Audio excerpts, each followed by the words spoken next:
Yes, I, a special one from the CEO, Stan Turner with the spoon.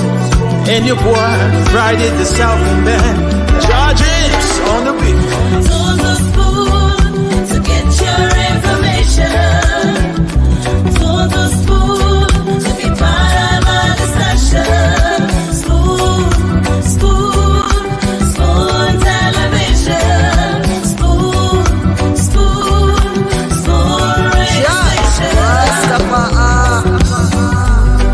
Spoon gonna tell you what is happening in Liberia. Spoon gonna tell you what is happening in Monrovia. Spoon gonna tell you what is happening in Africa. Just to spoon you will know. If the children crying for starvation, just to spoon. You want to get a news update, my brother, to spoon. You want to know what is happening in Monrovia, to spoon. Politicians want to make their decision, just to spoon. You want to know what's happening in the ministry, to spoon. To spoon. To spoon.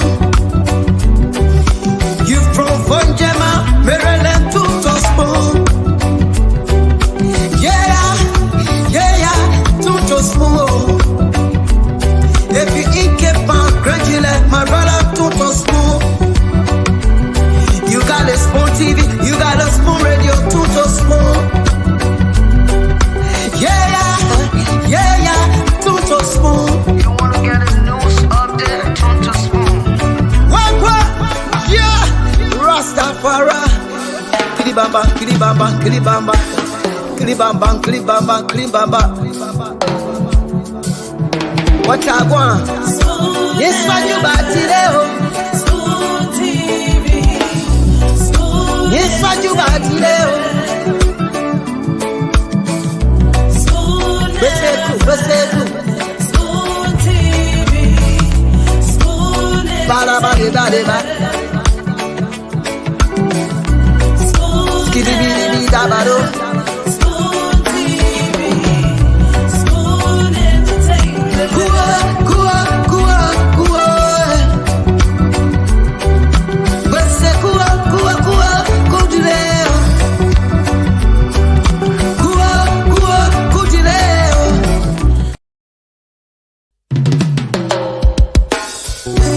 Yes, I, a special one from the CEO, Stan Turner with the spoon. And your boy, Friday the Southern Band, Charges on the beat. Told the spoon to get your information. Told the spoon to be part of my discussion. Spoon, spoon, spoon television. Spoon, spoon, spoon radio station. Spoon gonna tell you what is happening in Liberia. Spoon gonna tell you what is happening in Monrovia. Spoon gonna tell you what is happening in Africa. Just to spoon you will know. If the children crying for starvation, just to spoon. You want to get a news update, my brother, to spoon. You want to know what is happening in Monrovia, to spoon.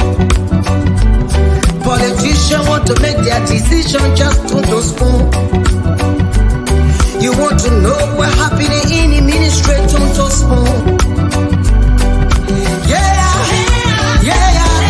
To spoon.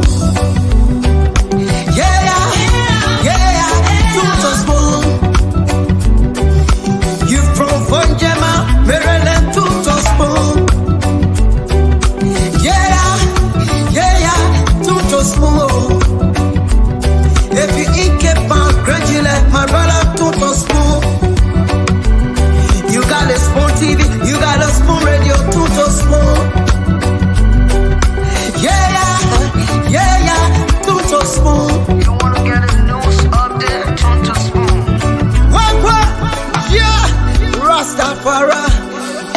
Kilibamba, kilibamba, kilibamba.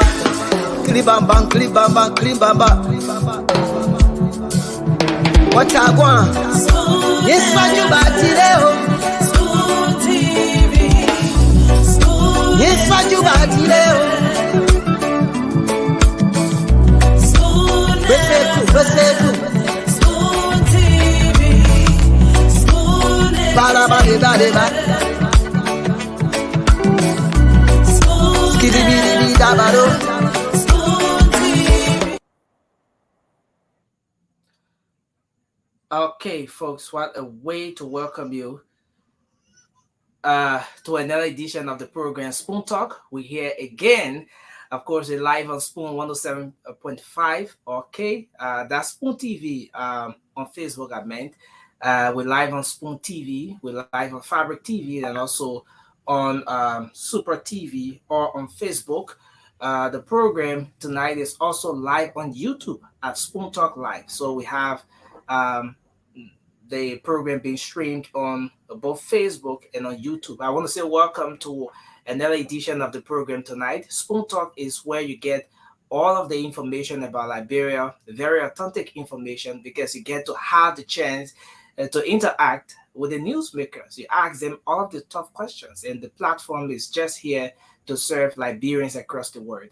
I want to say welcome. My name is Nelson Colette on this edition of the program Spoon Talk. I'll be producing the back end, and I'm encouraging you to share the show with folks out there. And this is one edition of the Spoon Talk you just can't afford to miss. Let me bring in Dr. Richardson, who's always here, always the first, doing everything possible to make sure that she serves you, the Liberian people. Dr. Richardson, I want to say good afternoon to you, since in fact it's afternoon hour to where you are. Nelson, how are you? It's good to see you. Yeah, I'm doing good, and it's good to see you too. Yesterday I was telling the folks, I said Dr. Richardson really ran late because most times almost always she's the first here. So That's so true. You knew something was wrong, right? yeah, I knew, definitely I knew. Yeah. I knew what to I'm getting closer to September, when I have to go back to school. I've been enjoying my entire summer staying home. So okay, working from home. Yeah, I've been home all summer. Yeah. Okay. So Okay. I will have to go back on campus at the end of the month. So they'll be asking me to do little stuff like, today I did a presentation on cultural competence, and, Okay. for 2 hours. And so that's why I was late yesterday. I was just trying to prepare, get myself ready. Yeah. So it's interesting. Yesterday we were talking about culture, how culture influenced the laws in our country. And today it's just basically the belief system and opinions and values that we have, that can influence the way that laws sometimes are made in our country. So I had a little bit of a discussion with that with my students today, and we talked about how sometimes when people, like, when there are certain things of a culture that you can see, and there's certain things that you just can't see. It's like an iceberg. There's certain Yeah. part of your culture that is hidden, like your expectations, your religious holidays, your traditional rules. Nobody can see those things, but what I can see, I see.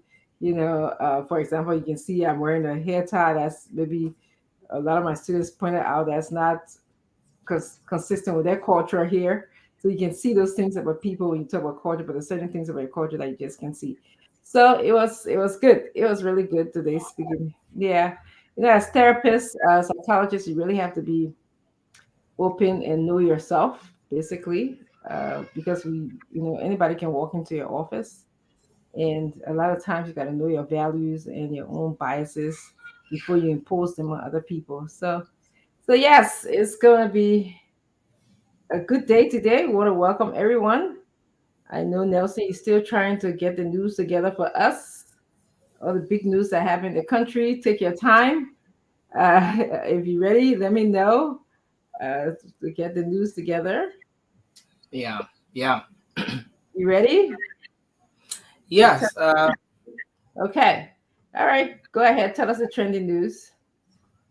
So the first thing is the first uh, news that people woke up to this morning in the country was a very sad one, and it has to do with the death of the passing of the ANC chairman uh, and Senator Daniel Nathan. Um, yeah, so Liberians woke up to that information this morning, Mhm. and up to 12 p.m. here in Liberia, people are still trying to confirm it. People are still trying. So many people were still trying to authenticate the information that was coming out because, once it has to do with the passing of someone, most times, especially individuals who are into this news business, you want to authenticate. You want to make sure that it's confirmed by either a family source or a health practitioner before you run with it. So why media practitioners and other people were trying to confirm that, tributes started to pour in from some permanent individuals, from the likes of Vice President Joseph Boakai. There was another one from even Mr. Cummings. He wrote on his Facebook page about the passing of Senator Nathan of Bapolo County, and and so forth. So that's how most people who did not believe it from the beginning, from the very start when the information came out, then got to believe that indeed Senator Nathan has passed off. So according to information, he passed um, in India. He was ill for some time, but he served the country. He has served Liberia, and his profile I've just been going through for since the information got confirmed. But I guess you already have it on the plate, so maybe uh, the team will go through that in details. Yeah. So yes, a permanent individual passed today in Liberia. So that's the first sad news that so many people woke up to this morning in the country. Yeah. Now, yeah. So the next happening I like to just wait in on quickly is the campaign. Dr. Richardson campaign is officially open in the country. Uh, yeah. So now talking about the campaign, just before I go further, as a result of the death of the Bapolo County lawmaker Mhm. who um, was a stakeholder, let me put it that way, in the ANC.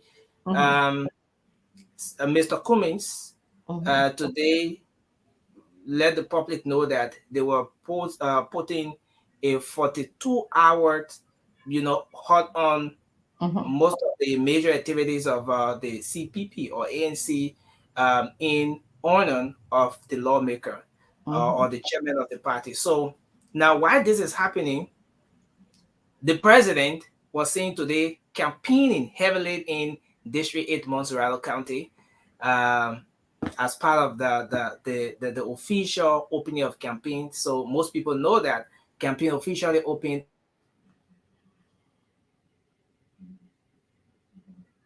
Uh-oh, Nelson is stuck. He's frozen. push. Please get you here, sir. Nelson, So you're stuck for a second. You said you're stuck. I think you stopped at the campaign was officially open today. Oops. Okay, we lost your, yeah. We lose, your screen is acting funny. yeah, yeah. So District 8, where is that area? That's So down. District 8, Dr. Mhm. Richardson, interestingly, District 8 in Mhm. Montserrat County is where you have the seat of the government. The seat of Okay. the government. So District 8 starts from around where you have 12th Street, Mm-hmm. from around 12th Street. Yeah. So District 8 covers, in District 8 is where you have the University of Liberia, Yeah. the UL, um, the, the legislature, we say Mm-hmm. Capitol building, Mm-hmm. um, the executive mansion, the Ministry of Foreign Affairs, the Central Police Station, Sony went all the places around it. Oh wow.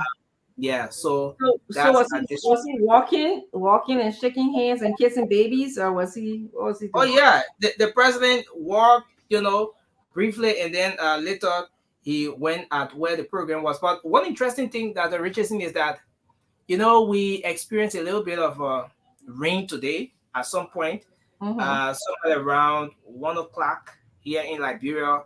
There was a pull down. It was very heavy, as though everything has been setting up, but it rained for some hours. So it happened that at a particular time when the president was about to speak, that was when it started raining. But then interestingly, the president was under the rain. He stood right there. It was raining heavily, not even with an umbrella, and he was giving reasons to the Liberian people why he should be re-elected. Yeah. So So this is serious. The Liberian people who scared of rain like that, the person under the rain talking. the president was under the rain. And Okay. interestingly, Campaign. Okay. yeah, campaign open. Everybody. I mean, everyone is trying to Make the kids. sell their platforms to the Liberian people, and the president could not.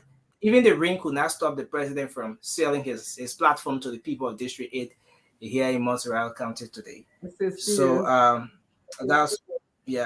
that was one of the happenings in the country today. And so yesterday there was this information about, okay, so I think I just saw a message. Okay, maybe I'll break down more on.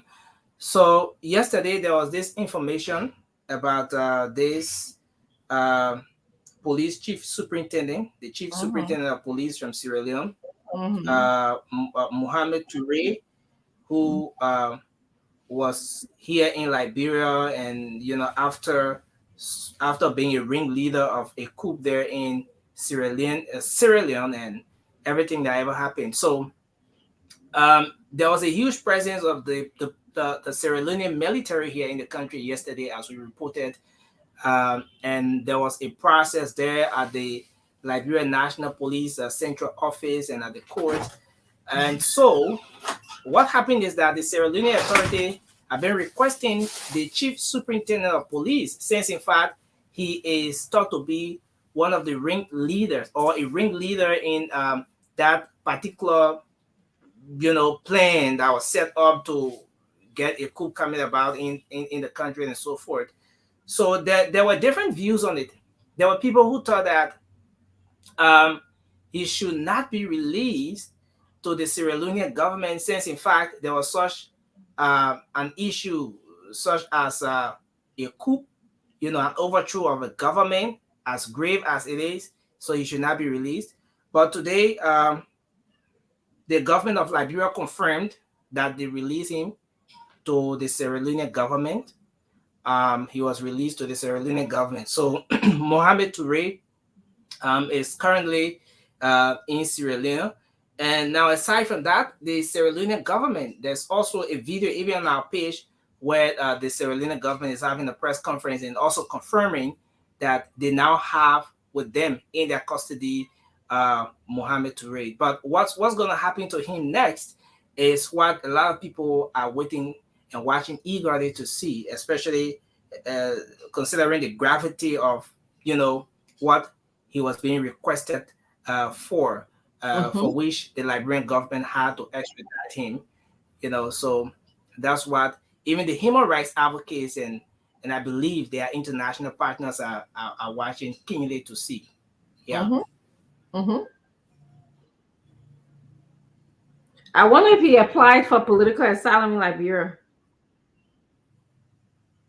Not to my knowledge, Dr. Richardson. Not to my knowledge. Yeah. Not to my knowledge. Yeah, so I think that is that for now. Are you bringing? Is Diamond coming on to tell or no? Yeah. Okay. Let me try to get him to come on. Yeah. Yeah. If not, that's Let me try to okay. get him to come on. I thought he wanted to come explain. Yeah. So these are some of the happenings that I was able to follow today. Mm-hmm. Uh, so interestingly, after the after the late night politics, I plan to go somewhere at 8 o'clock this morning. So late night politics will go through by somewhere around 4, almost 5 o'clock. What? And then I decided to take a nap. And then uh when I woke up, I realized that it was already 10 o'clock. So Really? I couldn't catch up on some of the happenings. Oh my Yeah. goodness. That I The woke up late night late. politics. Is that y'all can be enjoying that late night politics, huh? There's a high demand for the late night politics right now. I see. I see. I tuned in just for a little bit last night. I think I was just passing through, and I was like, "Wow, all these people are still up to talk." You know, it was late. I was like, "Oh, these people are not sleeping, but they were really into it." Yeah. But you gotta get some rest so you can be able to make your appointments. Oh yeah, I was able to catch up later. I catch up with some, which was Mm-hmm. cool. But usually, what I do is that once I stay up that late, Mm-hmm. and it's maybe up like 2 hours to uh, maybe the actual maybe 2 hours to 7 o'clock or so. What I would try to do is that I will not sleep. If I will have to exercise a bit, just do something to keep myself up Yeah, until sure, until I that's get interesting. everything done. Yeah. That's really interesting. Well, let me let the other panelists in. So thank you so much for your hard work. We appreciate you. So let me let them in. Um, I see Maxwell is here. I don't know where he's at. Uh, Both of them, both of them left. So there's Prince Maxwell is in the back, and they cut their cameras off. I think yeah, that's why it's not coming on. hmm So yeah, once they put it, but they're already in studio because I just saw the notification that they're in studio only with audio. So hmm come yeah. on, yeah. Well, when they come, we'll bring them on. But we just want to welcome all of you, our viewers, to Spoon Talk. As usual, we have spirited conversations here, simply because we want a better Liberia. We come from different perspectives, but we are interested in your views as well. So as we, have our conversations, make sure that you are participating as well. So I'm going to again wait for the other panelists to come in, and then um, let's see. We're going to welcome some of you. I'm not going in any particular order. I'm just going by what I see on the screen here. Comfort Muna Bro. Thank you, Comfort. She says her sympathy to me and the ANC family. James Gaga is watching from Iowa. James, thank you. Abby Brahma is also watching. Mohammed Sharif is watching keenly again. Uh, Sekou Sheriff is also watching from Light Bulb Taylor Road, Liberia. That's an interesting name. I'm so fascinated by the name. Right? Bob Taylor Road. Where is that at? Bob Taylor Road is in Pinsville, somewhere Oh, around the Pinsville red light area. Yeah. oh wow. Yeah. Kafumba Dunso is also watching us today. Welcome. Clarence Benson is always here. Um, Sumo Wiji is here. Richard Nanga is also here. Julie, no, I'm sorry, it's just kind of this stuff is going fast. So let me get to Yeah. let me get a grip of it. July Hanson King Kane is watching from Algeria. Lucini M.F. Kamara is watching from Dallas, Texas. Baron Taylor is watching from Providence, Rhode Island. Amy Sheriff is watching from Maryland. Orlando Giddens is watching. Alfonso P. Dolo is from the United Arab Emirates. Thank you very much, Alfonso. Peter Zise is watching from Buffalo Town, Nima County. Thank you for joining us. CJLIB is watching from Belarus. Sheikh Faya is watching from New Georgia Estate. Um, Josephine Hill is also watching us from Knoxville. Ya Bika Woye is watching from New Jersey. Dulo is also watching us. P. Maximo Davis is watching us from Indiana.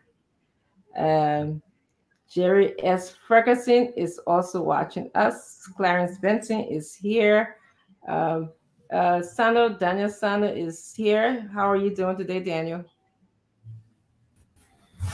By the grace of God, we're doing good. Oh, that's good. That's good. Happy to Um, see you too. yeah. Yep. We're gonna I like have. I like the head I like the hair tie. Thank you. I was rushing today. I just came from work, so I had to do Okay. something. Yeah, but you want to help me welcome some of our viewers? Can you see them? Sure. Sure. Okay. Yes, I can see them. I can see them on the screen here. Why not? Mhm. I can let me just try to you already started or I should go from the top? Yeah, just grab anybody because no particular order. I was just going. Okay, so folks, let me begin by welcoming all of you to the Spoon Network. And I want to start by recognizing some of our distinguished followers online via Facebook. Abraham Goa, say hi, Spoon TV Live. Sumo Ouija, I'm following from Bypass, from Bypass Bassa Community. Maurice Harris, hey guys, I'm watching live from space. Wow. Mhm. Samokai Kloma, I'm following the show. Emmanuel Boga, I'm watching from Bradenton, New Jersey. Richard Colley, I'm watching with you. Jeremiah Blessing Goba, watching from Minnesota. Jula Hemson King Kone, Lucini MF Kamara, Hello Spoon family, watching from Dallas, Texas. Baron Gentile is watching from Providence, Rhode Island. Ami Sharif, watching with you from Maryland. Orlando Giddings. Orlando Giddings said the Liberian people give George we have power without giving them a dime or running campaign in the ring. We turn against the same Liberian people with corruption and extrajudicial killings of permanent citizen police brutality, illegal importation of dangerous drugs are killing our youth. Alfonso P. Dolo, I'm watching you guys from United Arab Emirates. Peter Peter Zaza, watching you guys from Butro Town, Nima County. CJ LRB, watching from Belarus. Okay. Mhm. Sheikh Faya, okay. Josephine Hill, Ya Boka Woya, okay. Dolo, Sierra government refused to turn Henry Costard into the Liberian government, but George Weah did. George Weah is unfit for office. Aro Maximo David, Dawusu Waxing, Jerry X. Ferguson, Man Jennings son, Clarence Benson, Samuel K.R., Thomas H. Mona Senior, J. Benedict Colo Sonda. Benedict, how are you? Mhm. Sonita Taylor, Heron Sipo, William Mason, Abraham Goa, David Defen Miles, Abraham Amaradono, Clarence Benson, James Tonkoli, Carmen Wilson, David, okay, David Yende, Saleh M. Colley, Cecilia Badio, Vani Tule, Moba Dendes, Jibamu Sake, Thomas H. Mona Senior, Phoebe Warite, sorry, Brian Taylor, Patrick N. Bono, Lassie Dumba Singbe, Catherine Yuman Dumba, D. Fokpa Kennedy, Shelton Concanon, V. Marshall Sambala, Orika Rambo, Norma Dennis, Atok Paku, Peterson Nathan, Clarence Benson again. Okay, so Yes. let me conclude with Frederick J. Horace and Imaya Chufu Foley. Yes. Wish to So welcome thank all. you. Thank you. Thank you. Well done. Thank you. It's interesting how you got a good grip of pronouncing those names, like Ganga or whatever. So, uh, well-rounded Liberian name. So we want to just welcome all of you. We'll begin just having our general discussions, talking about what's on our mind until the other panelists kind of come in. So, Daniel, what's happening in Liberia right now? What's on your mind? Well, the country is tense. Like, as you may be aware today, the joint security of the Republic of Liberia had a tete-a-tete with the political actors, the candidates. I'm sure it is all geared towards uh, having a peaceful elections, because there are a lot of indications that the election might not just be peaceful because of the trend of events that we witnessed over the last uh, day or two. So the joint security had a meeting with these political actors. Mhm. I haven't been fully briefed yet, but I follow it at some point, which I think is a step in the right direction. But we have to be able to call a spade a spade. First of all, it's a step in the right direction, because I I do not believe that people should sit supinely and allow things to be blown out of proportion before they come in. So what they did today is a laudable effort, but we want to go beyond just having meeting with these candidates to ensure that there is fair play across the arc. What the CDC has begun to do is to kind of try to intimidate, using state security apparatus to intimidate the support base of the main opposition candidate, Ambassador Joseph Yuma Boyka. Wow. It was reported yesterday on social media and on the radio station, and we saw video footages to that effect, Mhm. that a motorcyclist believed to be supporters of Joseph Boyka were manhandled by officers of the Executive Protection Services. And this camp, I mean, just a day after the CDC youth were carrying casket bearing the portrait of Ambassador Joseph Yuma Boyka. Now, what I want to conclude on is the excuses that have been coming from the rank and file of the ruling party to say that the casket carrying youth were exuberant youth, and that the party does not sanction what they did. It leaves many to wonder as to where did they get the money from to buy the casket? Because a casket of that kind is sold for not less than $700 US in Liberia. So, except the CDC want to tell us that they are manufacturing casket in the compound, or they want us to think otherwise. But I do believe that the CDC has the tendency, and that tendency has been repeated. They are proving to be people who are violent oriented. We saw what it did to Liberia from the 2005 elections to 2011, and even moving into the 2017 elections, 2020 elections, when Dara Zidane won in 2019.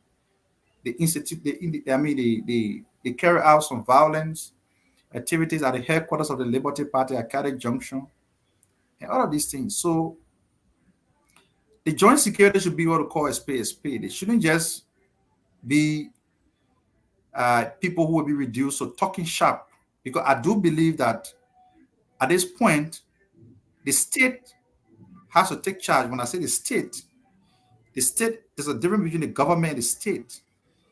The states are those functionaries of the government that are detached from the politics of the country. And that is to talk about the Liberian National Police, the Ministry of Justice, the Armed Forces of Liberia, the whole joint security. They have to be impartial. And that impartiality must go beyond dialogue. They have to ensure that everybody plays to the rules. When you say supine, they do nothing, and people carry caskets bearing the picture of another political leader, and the next day you call meeting to say, oh, we're here to protect everybody, then you are not doing justice to all of the political actors. They have to understand that no one group of people have monopoly over violence. Liberia is a country that has had enough of violence, and we do not want to see this country relapse into chaos. That's why some of us continue to say that the survival of our democracy is bigger than the former footballer who is in the mansion. It's bigger than any political party. And so we commend them for the step taken. But they have to ensure that when political parties go out to campaign, that equal protection is granted them. Today, George, we have blocked the free flow of traffic choose from Singer to Monrovia because he had gone to district number 8. Even though he was booed, I'm told, but they blocked the traffic, they shut down the government, and they instructed civil servants to wear berets and t-shirts to go and cheer Georgia. We do not have problem with the intimidation of civil servants because it wouldn't change anything. The people who are more angry, the people who are more disappointed with the George Weah government, Liberians in general, but the civil servants in particular, are the ones who cannot wait to vote against George Weah. So when you are going to a political event and you shut down the Monrovia City Corporation and you tell people go to your house, wear your beret and your t-shirt and go to cheer the president, he going to district number 8, it doesn't change anything. You know, the traffic was blocked today. They choose to at George Weah. They had a day. We are hoping that if Joseph Boakai, Alexander Cummings, Tiavon Gonglo go out there to campaign, they should be given equal protection by the security apparatus. What happened the other day when Tiavon had gone to organize his anti-corruption protest was completely unwarranted. And the ruling party will frequently take advantage of the absence of law enforcement officers to institute chaos, to instigate chaos. It is unacceptable. So they have to go beyond convening meetings to ensure that everybody gets equal protection of the law as we go about the political campaign. Thank you. Good. Thank you, Daniel. I want to welcome Stanton. Welcome, Stanton. In a Thank couple you, of Dr. Richardson. You're kind of not too happy, Daniel alone on with you. You were kind of too serious. You wasn't happy. no, I'm not feeling too well I today. saw that Daniel just keep me, Daniel, next time just wait. Let some all come on at least for Dr. Richardson to be happy because I'm not having you feeling and I I can feel go to the not back. well today. Having you and Dr. Richardson on is like, and she wasn't happy at all. No, You were that's just talking, she just kept quiet. She said, that's hey true. man, when the other people will come out, I don't want to be here with Daniel, but it That's is what why- it is. Though. No, Tanya, we had a good opening, right? Of course. And I do believe that Dr. Bridges and I will get along as always because we're here After She election. said no. to get the best thing done for our country. It's After not election. personal. I had a dream though. I had a dream that the Richardson called Jose Yuman Boakai. I don't know. I had a dream. I don't know whether it ever happened, but that's okay. Sometimes my dream cannot be true. and Jose Yuma Boaka offered that to Richardson to be the Minister of Gender, and she accepted. What kind of dream is that? She accepted, and she worked, and she was working with Jose Yuma Boaka, and But who am I? I ain't nobody. There's somebody make me somebody. So, Yeah. can I do my intro now? Yeah, go ahead, do your intro. Dr. Richardson, on behalf of the network, will be playing a special tribute to the Buffalo senator, who is actually a relative and in-law to me, Senator Daniel Flomo Neten. We, ANC CPP lost a giant. The people of Buffalo lost a giant. And I don't know. As per the NEC laws, rules, and regulation, I don't know whether CPP will be able to fee another candidate at this time.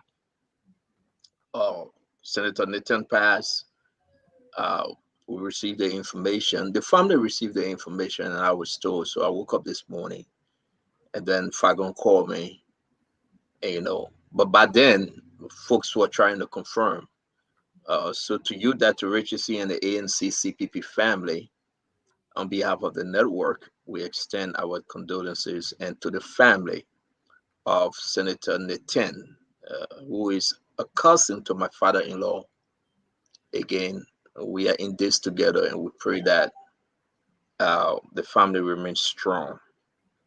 We have some pictures that we'll be showing. We have some videos.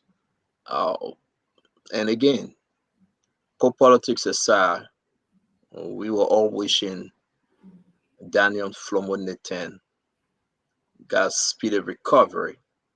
But who are we to question God? And at this time, he passed on. So we want to say, like Hans Bashu from Grand Bassa County, to all those that are in this race, we pray God mercy upon them and God guardians upon them. Because for me, I want them to live. Whether they win or they lose, I want them to live. And I hope we all can share the same thing. We are all Liberians, and we wish well of everyone.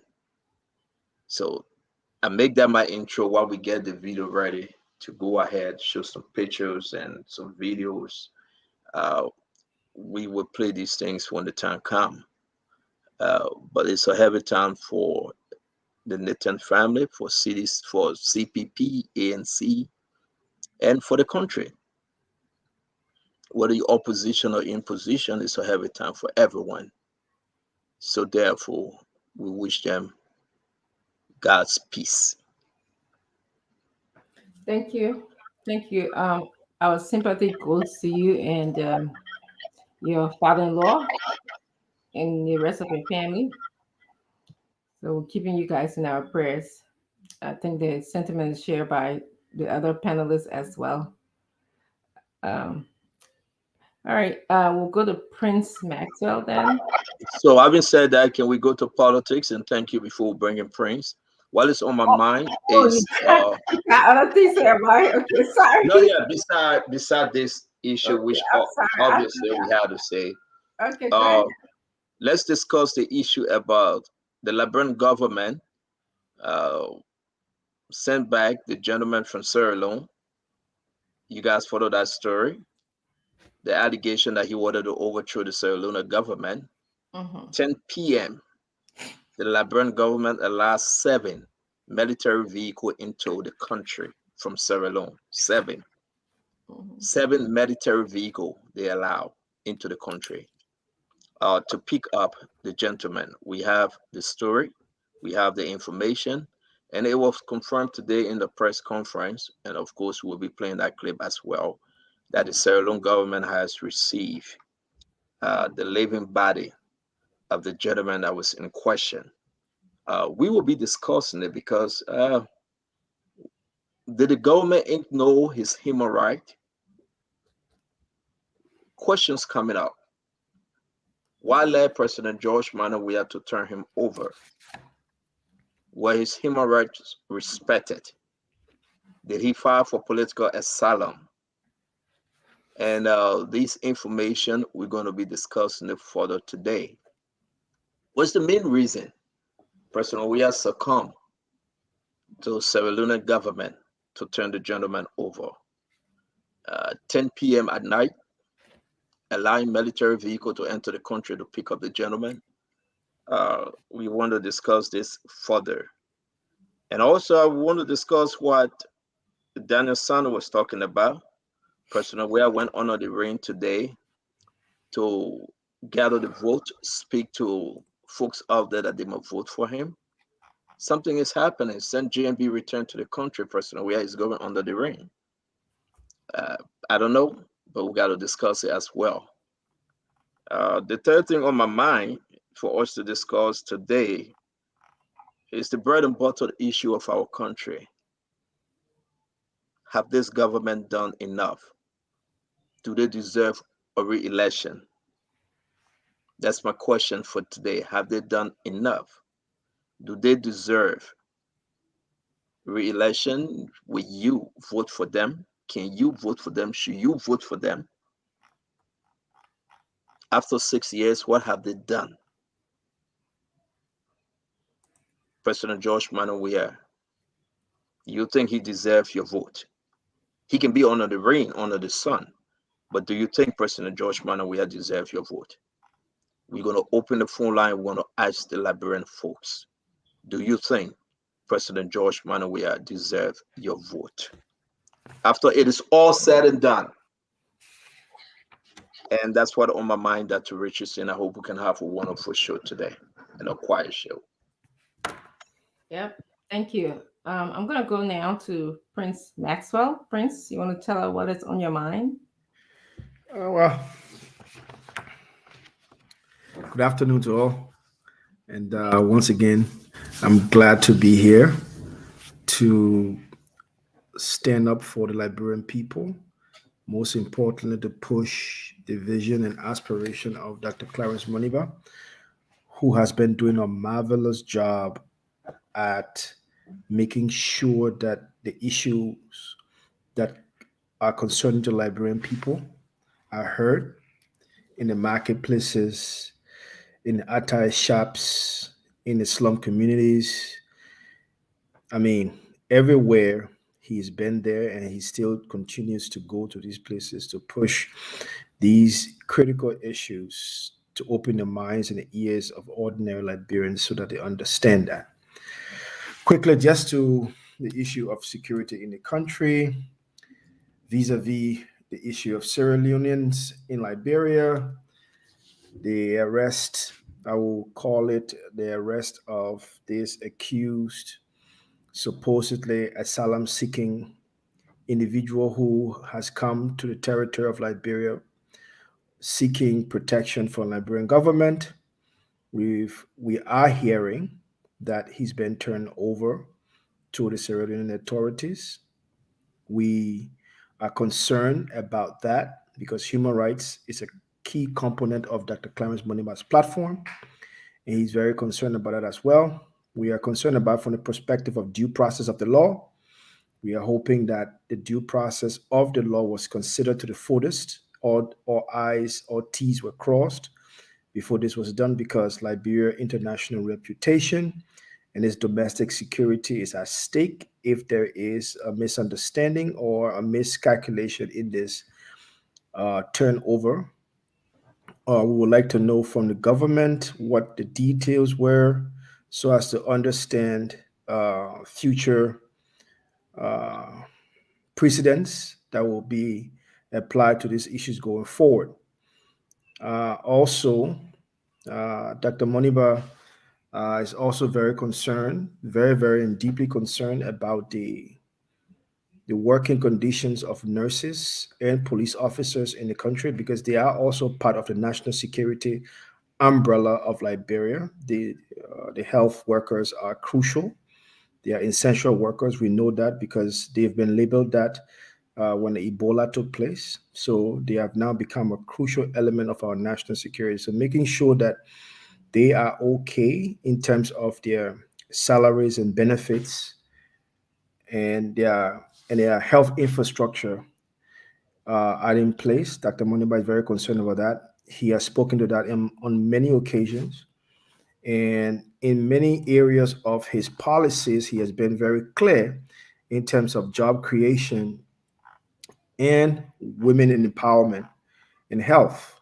He's made it clear that JFK would definitely be one of his key priorities in those areas, establishing modern and state-of-the-art clinics in the 73 districts is a very, very important element of his policy, and making sure that we are conducting recertification and license of all doctors and nurses in the country so as to have a standardized level of medical care in the country. These are just some of the things that I can highlight for now because it's the opening, and I'll go in details as it pertains to that. We are also very, very, very, very, Dr. Moniba and the team, including the vice president, is very concerned, Honorable Grace, is very concerned about the drug issue in the country.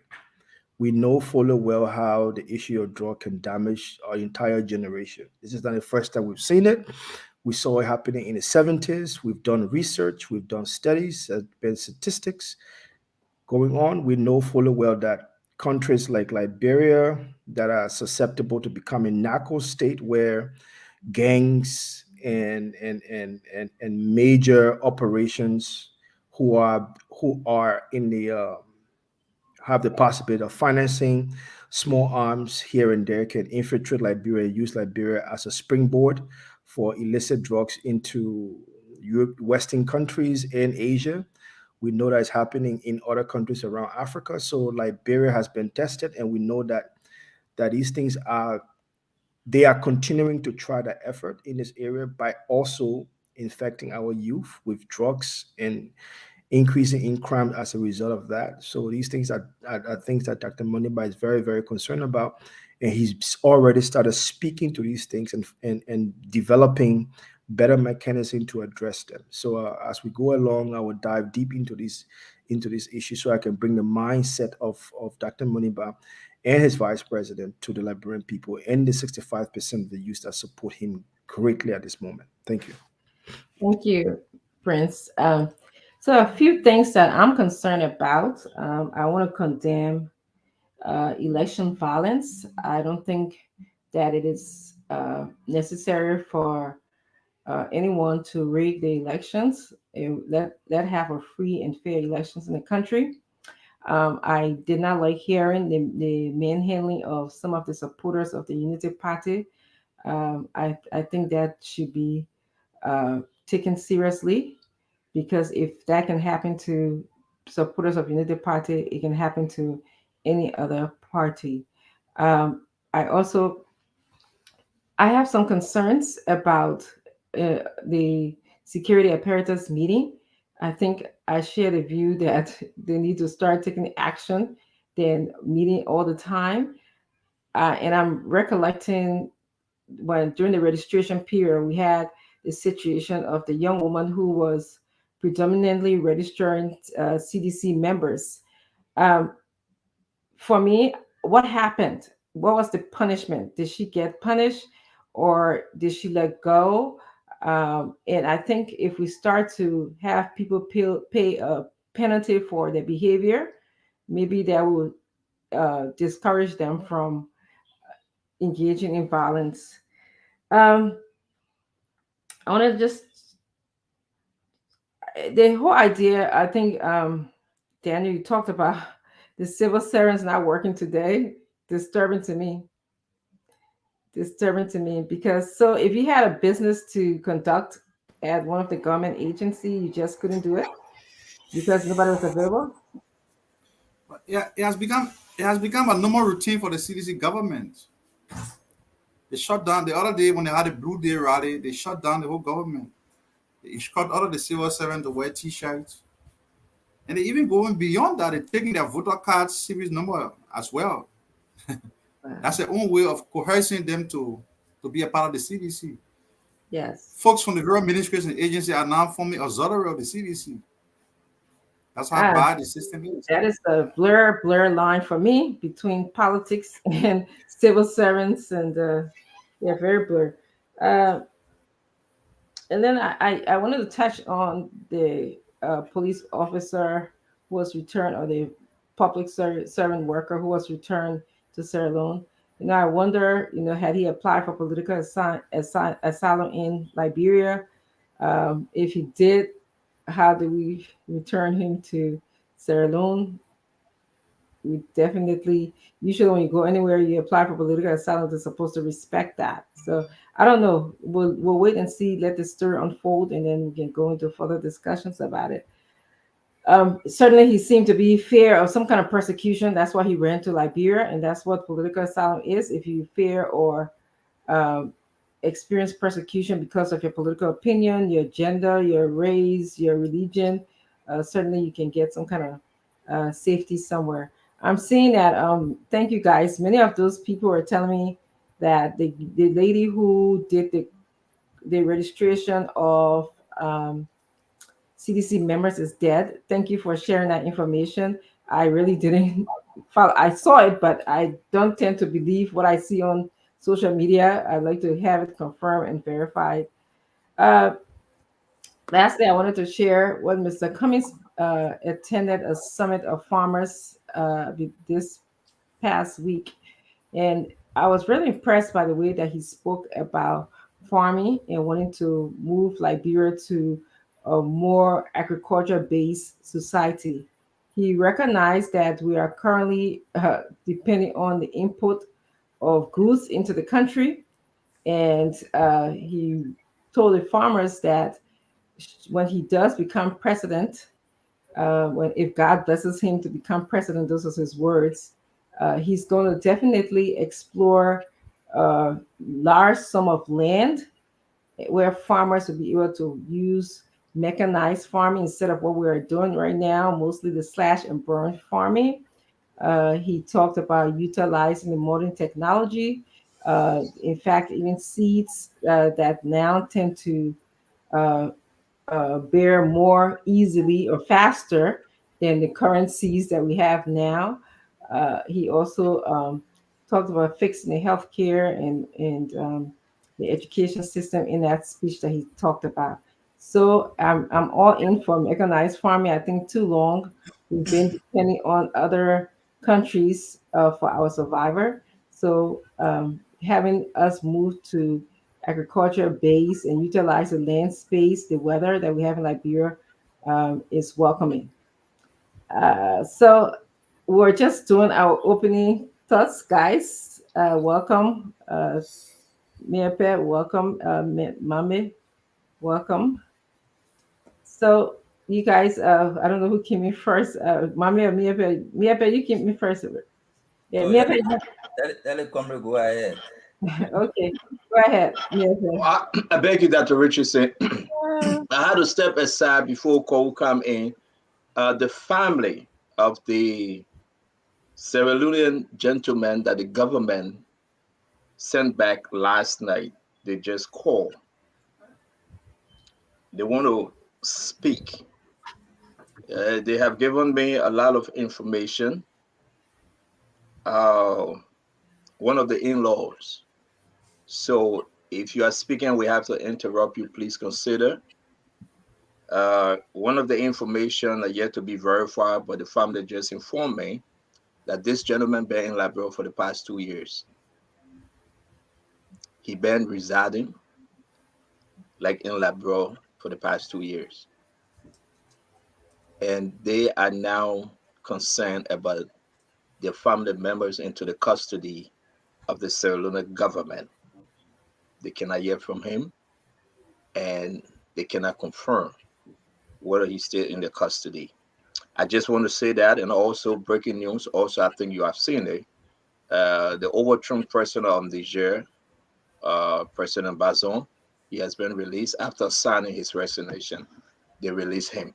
We got a lot to talk about, especially this gentleman, that's President George Mano. We have turned over whether he meets the human rights requirement. I hope you guys can research and let's just dig deeper into it. All right. I just have to give you my reason why I step aside. But Comrade Kwawu, go ahead, man. Thank you, CEO, and good afternoon to all of my, or good evening to all of my panel, co-panelists. Good evening to all of our listeners out there. Thank you for tuning in. Thank you for doing what you always do to support this network. First thing on my mind, I want to send out my deepest sympathy and condolences to the people of Papolu County, the people of the Alternative National Congress, all Nigerians for the loss or the untimely passing of Senator Daniel Nathan, sitting senator of Papolu, and the sitting chairperson of the Alternative National Congress. This hit us. This is a huge loss. He was a very good man, decent public servant. And I think all of us received this news with sadness. I just want to say my heartfelt condolences go out to all of you. Dr. Richardson, all of you at the ANC level, to the people of Papolu, and to all his family and close friends. And we started a clip yesterday. I would like for us to dive deeper into that. Those are serious allegations brought against Honorable Michael. We talk about lives of auditors, not just for politics, for those loved ones. And their family would like to know anyone who has insight into what may have happened to them. Dr. Lester Kenny claims that he has insight. He clearly implicated a senior government official. In a serious society, the police should have him in custody by now, Dr. Lester Kenny, so that he provide those information that will help lead to solving those murders or those suspicious deaths. So those issues are coming. I'm looking forward to discussing along with other campaign issues. Thank you. Mame? Yeah, there's a background noise. Maybe we need to fix that. Oh, yeah, mute myself. Oh, okay. Yeah, just to follow the same thing, the country is bereaved. We lost our senator. I'm from Papolu and Bomi counties, so we directly affected by that. We pray for the internal repose of his gentle soul. We wish the family well. And that's just enough to say about him. I know he was a good man.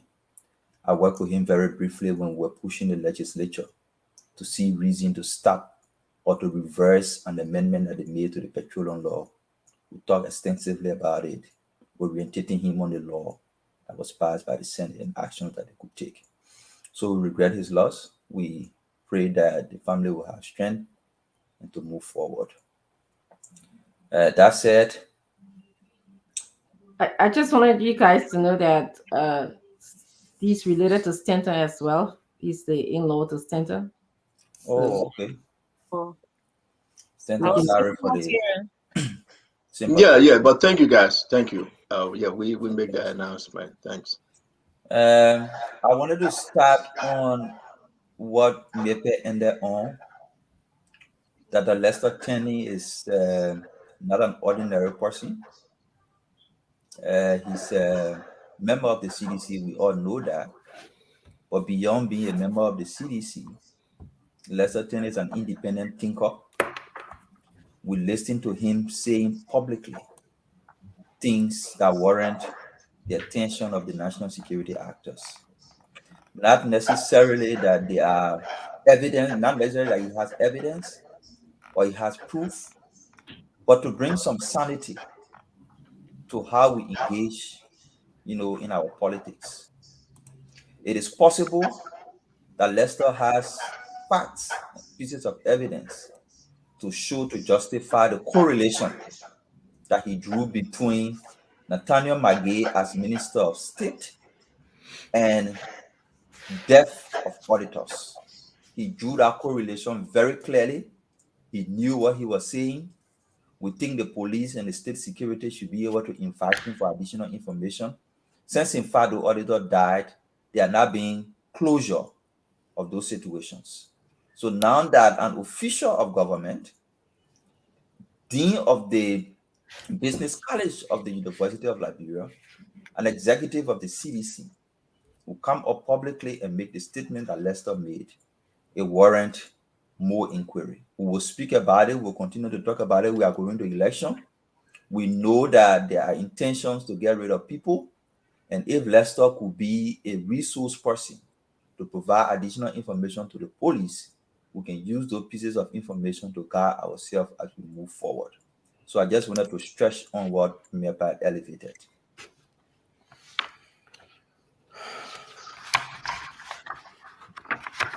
Okay, Senator. Yeah, Dr. Richardson, thank you very much. Again, Daniel Sando, Comber Cole, Abula from the Tim Gonglo, Prince Maxwell, who refused to tell the folks where he's from. I don't know who he represents and which party. Dr. Richardson, that we know from the ANC, CPP. We want to say thanks. While we wait for the orders, let's have a great program. I understand the clip from Dr. Tenney. We reached out to Dr. Tenney last night on the late night program, and he said he is not going to speak further. Nelson reached out to him. I asked Nelson to call, and I call him likewise. And Dr. Lester Tenney said, I said what I said, and I'm not going to speak further on this issue. But then we all have agreed to make this the first topic for tonight. Let's go into it, because we are talking about the death of the auditors, Liberians, people that have surrounded their life to work in government.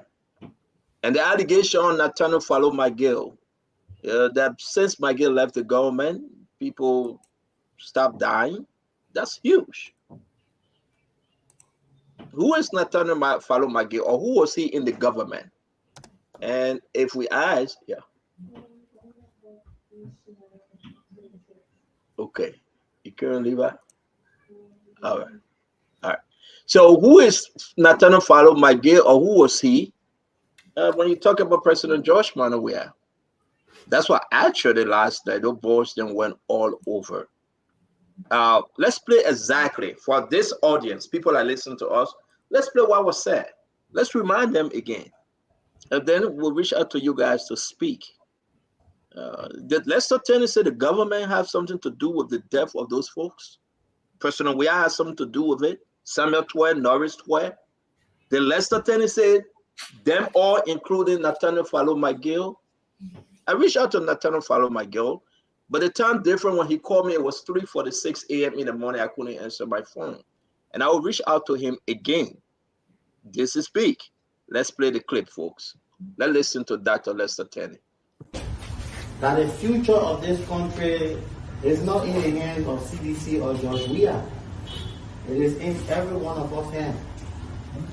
The decision we will make is the decision we live with, not for 6 years. Because sometimes when things damage for 6 years, it can go for 50 years to fix. And I'm more concerned on the county Magibi. I'm more concerned on the county Magibi. I'm from the ruling party, and we decided to put in the race a U.S. sanctioned convict, Nathaniel McGill. I was not comfortable with that arrangement. The National Executive Committee of the CDC was never comfortable with that arrangement. The arrangement was only to please our standard bearer. But the unfortunate part is I live in a country that is running. And it is not possible that a Dr. Terry Oyeki Magibi and a Nathaniel McGill. No, It is not possible. Even though Nathaniel McGill will be on the ticket of the CDC, I will rigorously campaign against him. There are reasons for that. There are reasons for that. The young man is a national thief. It's a national thief. This man ruled this country For the last 5 years, people's lives were shattered. Have you considered that since he has been removed from office, nobody just dying in their car and no auditor keep dying? Have you wondered why? So this man was a national disgrace to the country. Thank you. And you all are Margibi residents. You have friends. You can vote for anybody. You have Guineans here. A man who lived in this community in this country for over 18 years. We must put people with reputation, not negative reputation, but reputation of positivity. What you might get going to do in that house that will change your life? Or you will build another cemetery where his wife will be buried with air conditioning? Is that the kind of person who want to put in the house of Adam?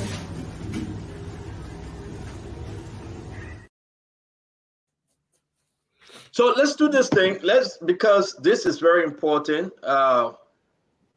This is not Lester Tanner speaking. Till the CDC government can come and denounce or speak out, we have a story to run. So we're going to start with Daniel Sando, Prince Maxwell, Comrade Kwawu, Abula Mame, and Dr. Richardson will close us on this great conversation. Daniel, though, I will say again, this is not about Dr. Lester Tenney. This is about the government of Liberia. Talk to me. Well, Dr. Tenney made some very strange revelation in that video that we just witnessed. And I like the way you put it. We had to detach the messenger from the conversation because it's not about him. But let's look at the content of the message that he's giving the Liberian people in that recording. In the first place, I would now want to jump to conclude that everything Dr. Tenney is saying is true or is not true. What I would want us to even consider is the fact that McGill is somebody who's still accused of some of the notorious crimes that were committed between 2018 and up to the time he was relieved of his post, because I don't think whether he resigned. I think the president relieved him of the post on pressure. So everything that happened, from the death of the auditors to the mysterious disappearance of the 16 billion Liberian dollars that were printed, to the mop-up exercise, McGill was at the epic center of all of these things. If McGill had not approved the release of the container of money from the port, nobody else could have done so, because McGill became the prime minister from the time we was elected president, inaugurated, up to the time he was relieved of his post. But very strangely, what many Liberians and some of us who are on the platform are interested in is the death of the auditors, including Bati Yenswa. I listened to Eugene Fagon when he narrated on this platform and other platforms that Bati Yenswa had conducted an audit and that McGill was the only person who Bati Yenswa revealed that audit report to. And that Bati Yenswa insisted that he wouldn't share the audit report with anybody other than McGill. And that Bati Yenswa had gone to see McGill that morning. And he and McGill were exercising, and McGill told him he hand delivered the audit report to McGill. And the next day, he heard that Bati Yenswa had died. So McGill staying accused of all of these notorious and heinous crimes that were committed. Even the death of the missing boys at Simose, it was McGill who protected Simose for being arrested. When the family of these boys had gone to protest at Simose, it was McGill who instructed the ERU and PSU officer to brutalize them. So for me, the revelation by Lester Tenney, who is not an opposition to the government, who himself is a regime apologist, an unapologetic supporter of the CDC, an unrepentant citizen, to be saying the things that he said in the video, it is concerning. And if this country were any serious country, the national security people should be able to not arrest Mr. Tenney, but to ask him to go beyond what he said. Because there's a logical inference that can be drawn from what he said. From the question that he asked, since Maguire left, have you ever heard about any mysterious death? Again, thank you very much, Daniel Sando. We appreciate your time. Thank you very much. Cole? Thank you, CEO. Yes, in regards to this statement by Dr. Tenney, I feel that it's a very serious matter. Matter of fact, I woke up with it on my mind. I feel he should be brought for questioning. Legal minds may correct me. It is said that the burden of the proof lies with the accuser. If I'm right, he needs to come and bring forward the information or the evidence that he has, because this is the life of this. We're talking about lives of family members. When their wives, when their children, when their sisters and brothers listen that someone knows something about this, they want to know. They want to seek closure. And Lester says so many things in there. I know Honorable Mike Gill is running to be senator. And he talked about this is not just about 6 years. You know, the senatorial is for 9 years. I don't know what else, who else he was speaking about. Perhaps the president too. Has he given up on the CDC? We need to know his real position. And he cannot say when you make serious allegations that involve the lives of people and you think that you are some Pontius Pilate to say what I have spoken, what I've said, I have said. It does not work that way.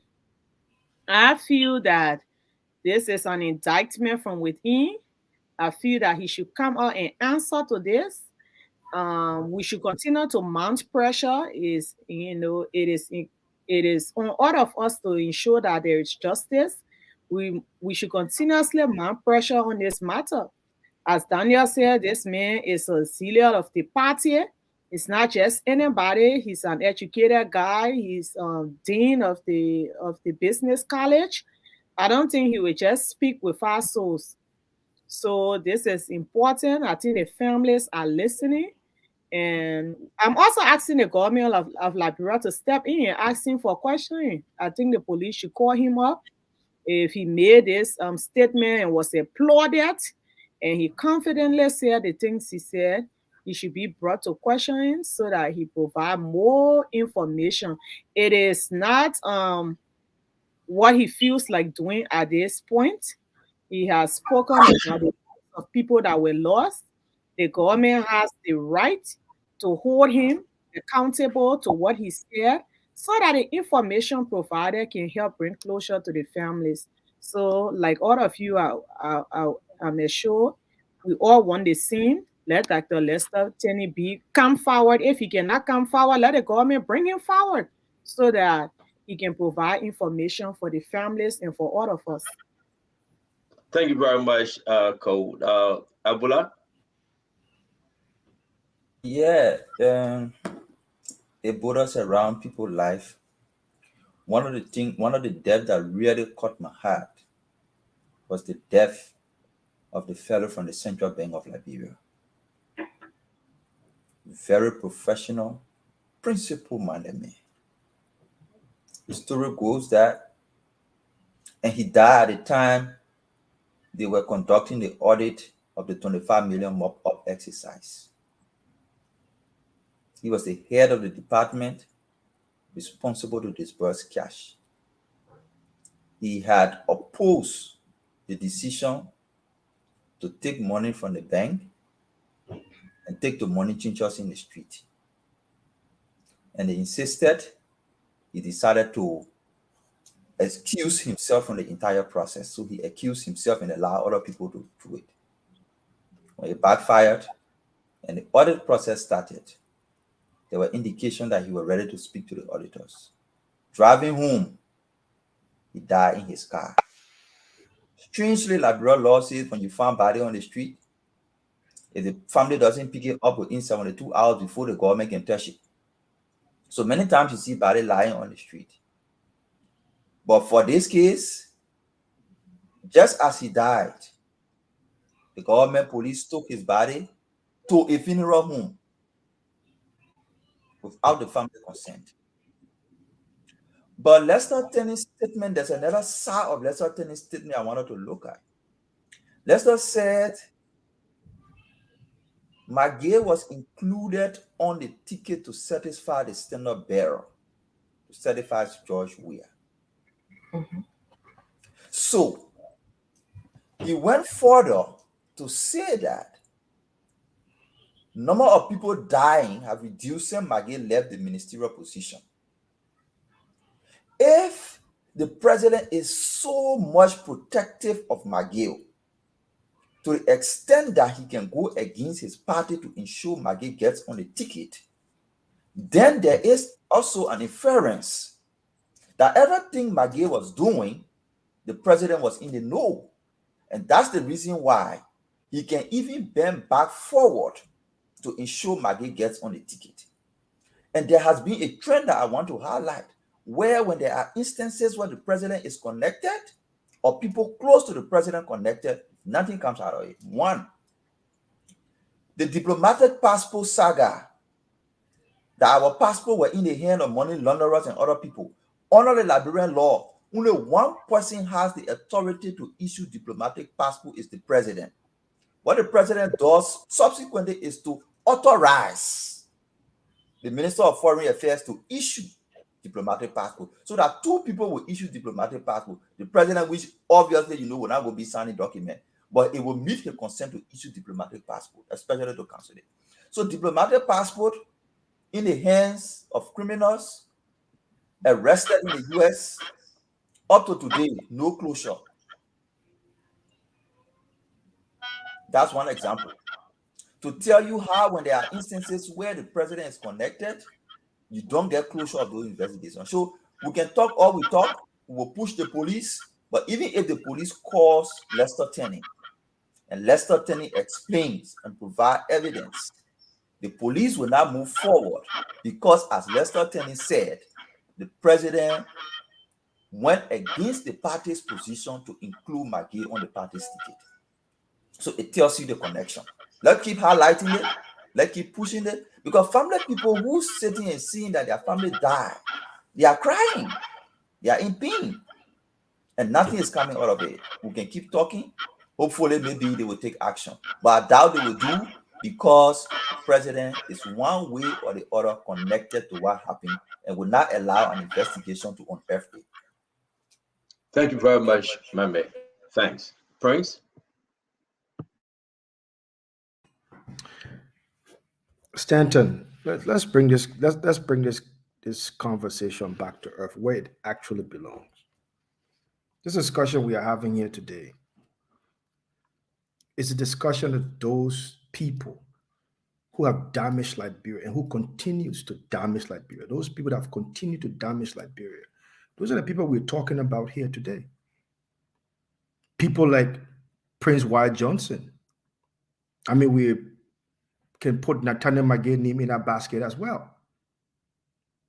And we're also talking about those people that have encouraged those people to do what they did.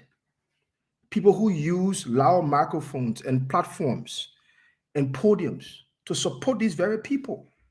People like Eugene Fagon, despite the fact that he's now in the Unity Party.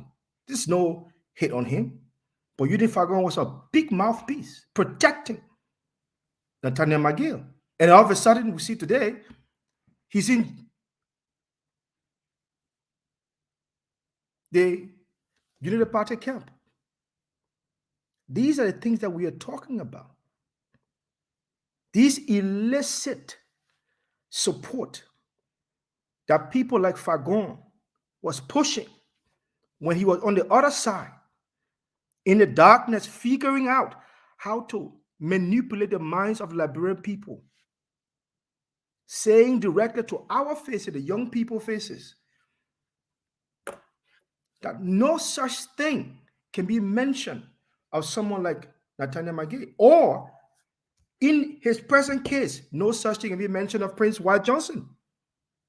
These are the things that we are talking about. Now, I have known Lester for many, many years. I was surprised yesterday when this video came out. What I can say is that this is a clearing of conscience on the part of Dr. Lester Sandy. He is clearing his conscience. Something has awakening. Something has awakened the light in him. Lester is a very educated, smart, and sophisticated man. As we saw in the video, he took his time, he was poised to speak to the ordinary people. He understands the gravity of what this is, not just for the ordinary people in Margibi County who could be making a wrong decision by voting, a convicted, internationally convicted Magnitsky Act sanctioned individual. No. He's speaking to them because this puts Liberia's security at risk. And it also puts Liberia international dealing at risk. I do agree with my colleague when he said, Lester made mention of the president, stating that the decision was specifically made to please the president. Now we come back to the issue of the will and pleasure again. Everybody wants to please the president, even when the horse is dying right before our eyes. People will literally give the president anything that would jeopardize the country. And these are the things that Dr. Clarence Moniba has stated time and time again, over and over and over, that making decision in Liberia is crucial, that the decision should be given to people who can actually make sound decisions. Here it is today. McGill is in the polls. He's trying to get out there. We know fully well that the entire time he's been Minister of State for Presidential Affairs, and let nobody say, I've met the man, I know the measure of the man, I've sat in front of him, I've spoken directly to his face. This is not a secondhand information. I understand this man. It was my responsibility to understand him. And I knew something wasn't right about him. I knew. His quirkiness, his clouded behavior, something was up. So I'm not surprised that Lester will come from the inner circle of the CDC camp to put it out to Liberian people. How we investigate this, how we interpret this going forward is critical for all voters in Liberia. Whether you are AOC or you JMB, or to the many people that support my candidate, our leader, Dr. Clarence Moniba, we all have to sit around the table and think about this. People's lives are at stake. Liberia's reputation is at stake. This election is critically important to the survivability of each and every Liberian in country. So we should pay keen attention, not just to what Lester Sandy said, but to the signals that the CDC party is sending out there to Liberian people. As said, my good friend here, Daniel, said that people could not even go to work today. Public service was completely down. It's complete dysfunction simply because the president is walking on the street of Liberia. We all need to pay attention to what is happening. The CDC party has built a clientelistic state, and we have to figure out how to dismantle that And this is the reason why we are now here. Thank you very much, Prince. We appreciate your thoughts, and we'll be coming back again. Dr. Richardson, this Lester Tenney clip, you'll say. Dr. Richardson, you're muted though. I divided Mr. Tenney's message into two forms. One is the pros of what he was saying, and then of course the cons, and I then have questions. I think speaking to the young people in Margibi about what to look for in electing, I'm hearing background noise. What to look for when they are seeking a leader. I think that was a good thing. That was important. He told them that he wants them to elect positive people. So those were all good. And it seems like he has a sense of security in expressing his freedom of speech. So the next part is the cons. He actually talked about the president being in the know, which everyone, I think Mame and some of you have said already, which is scary to me. He also alluded to, the fact that people haven't died, since Maggie left office is another scary factor to me. My questions that I have is, why is Lester Tenney speaking now? Although we know that he has spoken against the CDC party before. This is not his first time. But why specifically McGill? Usually when he talks, mentioning other people and how the party is not following the rules and the Constitution. But it seems like he's targeting McGill this time around. And I wonder if it's because of the Magnitsky Act, which he alluded to. He said that he's an indicted criminal. In maybe international, but not in Liberia. McGill has not been indicted yet in Liberia. And I wonder if it's because McGill has been tied to ex-combatants in the country. I remember a situation where, he was commanding ex-combatants. And I also wonder, does he have evidence to associate McGill to the killings of people in Liberia? I think this is, again, what we are all saying. Investigation of the evidence that he has would be quite appropriate. But on the other hand, one thing I just wanted to add, that McGill continues to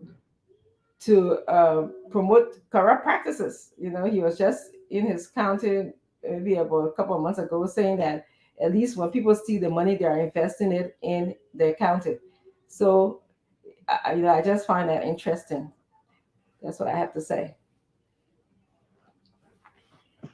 Thank you very much, Dr. Richardson. I just got a question. And having listened to every one of you, and the Liberian folks will decide.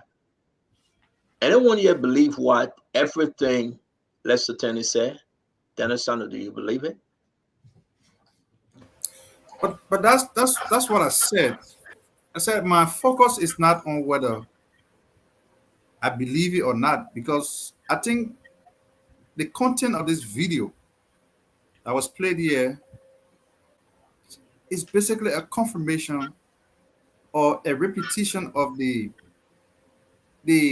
perception that many Liberians hold about McGill. And that perception is been supported or corroborated by these kind of assertion from inner cycles of the government. So to say whether we believe it or not, I think that's not the point. What we should be focusing on is whether it's Lester Tenney is the only person saying this is about McGill. For example, he said McGill is a national criminal. Who doesn't know? Who doesn't know that McGill presided over the dishing out of millions of dollars from state covers in the name of MOPO exercise? Who doesn't know that McGill was prime minister of the government when 16 billion got missing? Yeah, but Daniel, while we're doing this, right? Let me say something to you though. Why only McGill? Why couldn't he call President George Mannaway a name? Why couldn't he call Semet to a name? Why couldn't he go after Justice Minister that's supposed to sign on some of those concessions agreement or all of that? When you talk about land and mining, why he couldn't go over to land mines and energy minister? Why you think that his arrow? Let me end this question because I really want you to think and you answer, Daniel. Why do you think his arrow is pointed towards McGill and McGill only? Well, you know very well that the justice minister has been undermined by the office of the president, and who runs the office of the president? It's McGill, right? I mean, there were times that Mossadegh disagreed with several issues or numerous issues. Mossadegh disagreed. For example, when Mossadegh went at the legislature on the Eton and Igbo map, he was coerced. His body language could tell you he was coerced because that's what the CDC government wanted. Okay, he couldn't say the word Eton and Igbo map alone. So why McGill? The answer is obvious. McGill was the one who assumed the role of the presidency, who ran the presidency from 2018 up to the time he was relieved of a position. And we all know that McGill was determining who gets arrested. McGill will determine who gets what from the government, how the government comes after people, even the closure of the radio stations. McGill will determine all of those things. At some point, the Minister of Justice will renege, but because McGill wanted it done, it has to be done. So McGill was a man who, like I said, at the epic center of all of these things. So that many fingers, even with the exception, without listening to what. Real quick now before we go to can I come in quick? Hold on. We're coming to you. I beg you. Everybody will have a piece of this pie. Daniel, real quick. Then why he couldn't just say the president is responsible? If you are saying McGill served as chief of staff to this president, McGill office next to the president office. Decision McGill made, he didn't make it all by McGill. So why Dr. Lester, if you're trying to be transparent and fearless, why couldn't Dr. Lester say, well, Mr. President, it's wrong. Mr. President, work alongside with McGill and all these death, all this killing were done according to their plans. Why only McGill? Why not? Listen, Norris Tway, the brother of Samuel Tway, Norris Tway, we received information and recording. Norris Tway, he helped take the body to the hospital of Batianswa. Samuel Tway, when you talk about the auditing report, the one that you make mention that Fagon said, that they were there exercising. So why Dr. Lester Tenney can go after Samuel Tway, Norris Tway, Mr. President? Why Dr. Lester Tenney pointing this arrow to McGill? Somebody need to help us answer. But you got only 30 seconds because we got to go to So why Lester Tenney is pointing his fingers at McGill? There is a clever attempt by these folks from the CDC to make the public to believe that George Weah is a good man, or some of the people he appointed are bad. I don't buy into that because I do believe that some of the actions that McGill took couldn't have been done without the knowledge and acquiescence of the president. For example, the issuing of diplomatic passports to foreigners. It is a prerogative of the president to determine who gets diplomatic passport in Liberia, right? So if McGill runs the office of the president, that should also suggest to you as a logical person that every decision that McGill took met the acquiescence of the president. So that's what I said. When the sanctions were announced, I said the Liberian presidency was in effect being sanctioned by the US government because McGill was not a man of his own standing. He was the chief of staff in the office of the Liberian presidency. And the fact that the chief of staff who runs the office was being sanctioned, the Liberian presidency by and large was being sanctioned by the US government. So yes, they will say McGill, but by extension, it is the action of George Weah that McGill was infatuating. Thank you very much. And everybody will have this. Let me bring in our brother Gibson Jerry. Comrade Kou, say your piece on this one now. This is the second round. Talk to us. Yes, you asked a very good question, CEO. And for me, the answer is it sums up in power struggle. Why is he picking? Why is he pinpointing McGill, knowing that these things could not be done in isolation? But it is simple. You if you talk to those around the CDC, there's been power struggle. Lester Tenney will not talk about Norris Twe. He is in the line of Samuel Twe. He's a good friend to Samuel Twe. And as opposed to McGill, you saw him there in Mangibi, where he had his little meeting, influencing the people to not vote McGill. And obviously, McGill was de facto president, as the Liberian people will say. He was seen as a prime minister, a very strong minister of state. And he had his own people who were close to him, who benefited, unparalleled advantage in the cabinet. So there will be that divide. For me, what is more important is this information, whether he say it's McGill, we know there are certain things one man cannot do in isolation or without the acquiescence of others. Therefore, Lester Tenney should be brought to book to give more light on this situation. So we see all those who collaborated with McGill. It is very possible that the president may have known something. It's very possible Twitter may have known something. It's very possible the people at LRA may have known something. There are so many possibilities out there. But since he has insight, and he himself should be held accountable, because if he knew about this and he kept quiet and only decided to talk to his neighbors and give them this information as a reason to not elect McGill, then he's culpable himself. Then he has done great injustice to the people of Liberia in his own conscience. You don't keep such an information and only bring it up because you want to gossip in your neighborhood and say, even though the man left power, he used to suppress her as minister of state, he won't become senator again. We shouldn't, the president is the one put a man on the ticket. You have such a sensitive information as a good citizen of our country. You should have provided that information to the police. I think the reason McGill is being pointed out is the power struggle in the CDC. Maybe it's not from the McGill camp, he probably from the Tue camp or another camp. But if this was done, if at all his story has any truth to it, McGill couldn't have done that in isolation of other people. But that is why Lester should be asked by the police and other people and the relevant authority to give more explanation and not just sit down and say what I have spoken. That's not fair. I cannot get out and say I know about deaths of people, and then I say, well, in this country, you say, well, I said it, what I said is what I said. No, we need to get to the bottom of it. It involves the lives of other people. Thank you very much. Thank you again. Let me bring in Abula will come to you 1 minute to answer the question, but let's welcome our older brother. He's the oldest on the show, but that's why I respect him. Sometimes I respect him, but not all the time. Let's welcome our brother Gibson Jeru. Gibson? CEO of Fago. Oh, CEO of Fago? I'd like to pass on to Mame because I came in the middle of the discussion, so I'd like to listen a little bit more. And then Thank you. Be able to make an informed. Thank you very much. Mame, go ahead, sir. So to your question about why McGill is referenced, we can continue to guess, we can continue to analyze the situation and make different hypotheses on why the people pointing finger to McGill.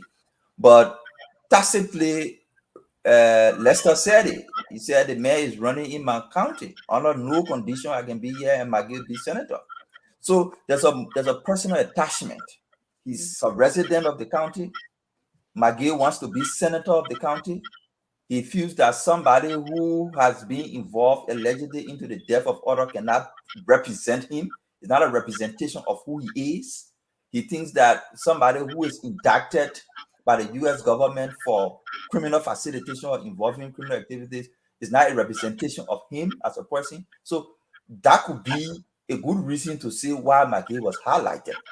But looking at it from the political lens and from all the information we've been gathering from the CDC is that people are just playing coward.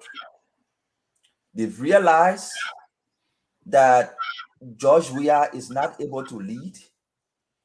They realize as professionals, they work with him over time.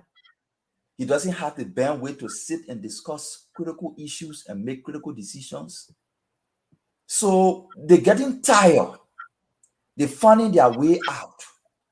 They're looking for a way by which they can use as justification to say, are no longer supporting We Are. There are thousands of people in CDC, thousands of professionals across government who have come to the conclusion that, yes, I'm working, I'm making small money, either a teacher, a civil servant, or director, but we can't continue the country this way. It can't help us. The systems are breaking down. There is no hope for a better future with George Weah. But it's difficult to pull your hands out easily. So people are finding different means by which they can do it. There is confusion within CDC, the appointment of the campaign chairman, the appointment of the spokesman, the deputy spokesman. These are not traditional and specific. These are not grassroots citizens. They are not people who are being associated with the struggle. So all those things happening, there's a palpable relationship in the CDC and in the campaign team.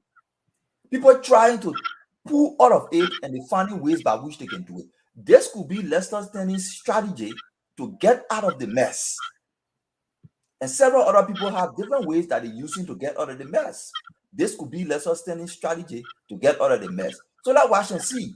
Probably you might see in the middle of the campaign, you listen to another person saying similar thing and giving that a justification why they cannot continue to support We Are. Or they will be on the campaign team, but will just play cool and wait for We Are to be defeated. Thank you very much. That sounds better. Let's bring in Prince. Oh man, the second round. Why not Lester Tenney? You know Lester Tenney, Prince. I do believe yes, that of you course. know him. I know Lester very well. Listen, the government is headed by President George Manuel Weah. Absolutely. He's the president. Absolutely. He's the commander-in-chief. Most definitely. Is that the reason why we have not gotten any conclusive, comprehensive report on those death issues? Gifty Lama, Bati Yenswa, and the rest of them. And if you are telling me that this guy is only okay to call McGill, why not President George Manuel Weah? We're about to display the pictures of those people that died. I want Liberians to see them. During this election season, he said very clearly, there's no more death in the government since McGill left. He did. He did. And he was very clear when he said that. He didn't bite his tongue. He didn't hold back his words. He was emphatic in his assertion of that particular statement. But let's just sidebar that for a minute and let's just get to this point. To our people that's listening, let me just put something out, because most of my colleagues have used that word, and I see in the chat room there are so many people getting confused about this. The word indicted. Indicted is formally accused of a crime or charged of a crime. We know fully well that by international law standard, McGill was formally accused of a crime. What is fascinating about this is the fact that Nathaniel McGill now sits in the same place as Russian actors and some dubious international bad actors. Imagine that. Let's just pause for a minute and think about that. This Liberian man, who was once a close confidant of President George Weah, now sits in the same international law place as some dubious actors and dubious bad international actors around the world. He sits right in the Magnitsky Act sanction. Imagine that for a minute. This is not, oh, you committed, you still cooking for the cookie jar business. No.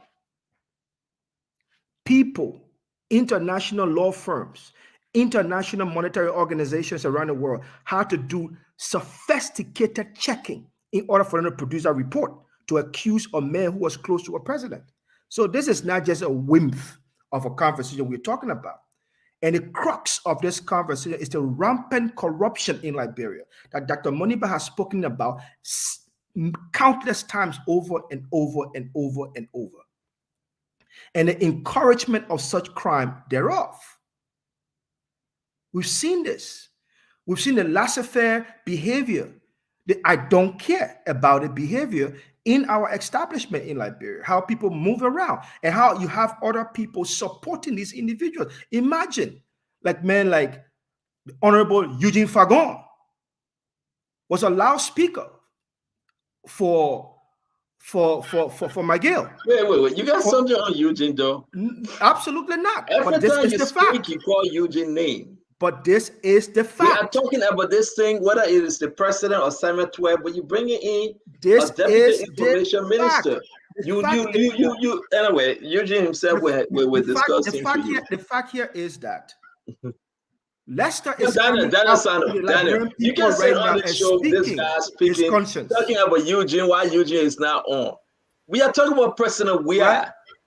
And this guy Eugene just going after supported this Eugene. man. Eugene will speak for himself. Yeah, he's exactly. No, Eugene no, supported no, this not man. about no, Eugene don't speaking give for us himself. call. For I this know why man. I'm calling Daniel Sando for. I don't This is what we're think talking Prince. about. I don't think Prince has got the tenacity to speak without showing tantrum or some of these subtle jabs at Eugene.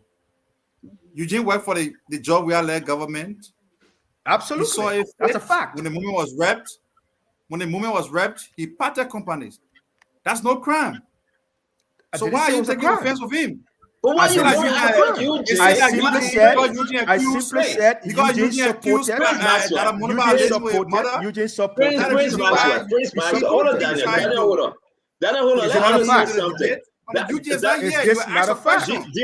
DOS. Hold on one minute. DOS. It's not a surprise that the Unity Party is Prince now using the same Prinzo, let's Eugene. take this thing home. Let Ale in the backyard. Prinzo, listen. Why Eugene? Yeah, We are talking about the because- president. No, let me finish. I beg you. Allow me to finish in 10 seconds. Go ahead. Every decision made by Nathaniel Fallow Miguel came from the president of Liberia. Doesn't matter. It was accepted. It was accepted and approved by President George about Manneh. that. Every decision. If you holding Nathaniel Fallow Miguel on a Magnitsky Act, President George Manneh should be on Magnitsky Act. If you are holding Nathaniel Fallow Miguel, like Dr. Lester Tenney is saying, that his involvement, we can talk about those deaths, Bati Yenswa, Gifty Lamar, and all the rest of them, then therefore, you need to hold President George Manneh we are responsible also. If you are going after Nathaniel Fallow Miguel, you need to go after Samuel Twe, whose brother Norris Twe was right there and he took the body to JFK. Why are you leaving them? Who told you I'm leaving anyone out? No, let me finish. I'm not leaving anyone out. Deputy Information Minister who are just serving the government in part of ways. Why are you leaving them? You mean Are you leaving? Are you excluding the president? You mean the former deputy information minister who was working for one of the worst government of Liberia and got fired by one of the worst government of Liberia? My dear friend Maxwell, you're going to. I'm going to committed no crime to our work with the CDC government. He committed no crime. All this He's a Liberian citizen. He was called to serve his country. Gentlemen. He saw that the government. At no point did I say to you, any one of you that follow committed a crime. I said he supported. Daniel Sano, Maxwell, wait, please, gentlemen. We would now respect Maxwell to finish his time. Sorry for interrupting you, but you have made mention of Eugene 4 times, and I just see Eugene in the back. Let me bring him on. You may proceed, my friend. Eugene supported in the press, defended in the press. This very man who was accused by a government of one of our allies on the issue of rampant corruption in Liberia. Eugene was on public radio defending this man as a deputy minister.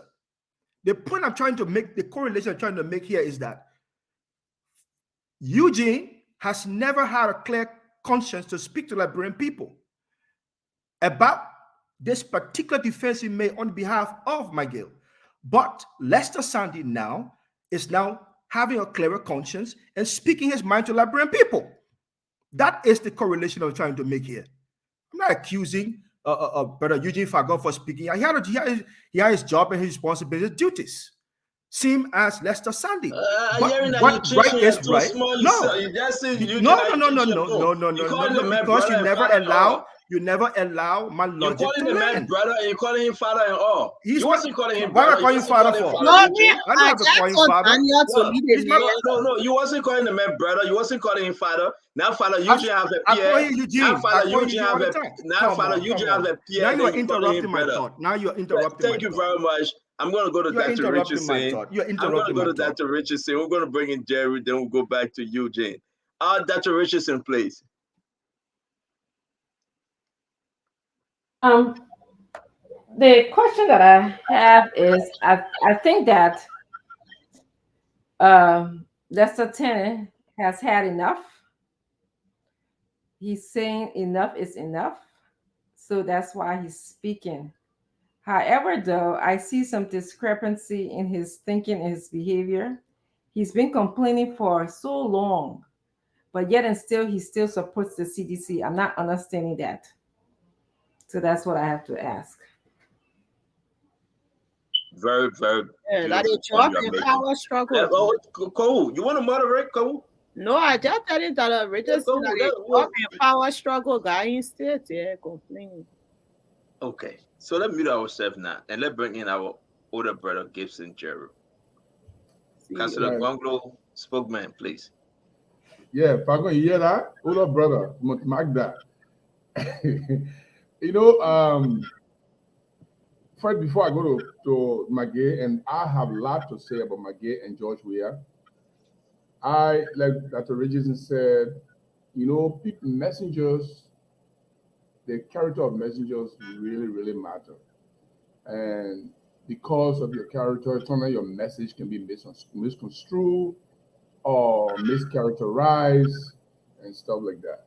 Dr. Lester himself has had so many encounters with different institutions like the University of Liberia Faculty Association, declaring him persona non grata, removing him from activities of the University of Liberia Faculty Association. And the key question that Richardson asks is, all of these things that have been happening, you oppose the bad things that Magay is doing.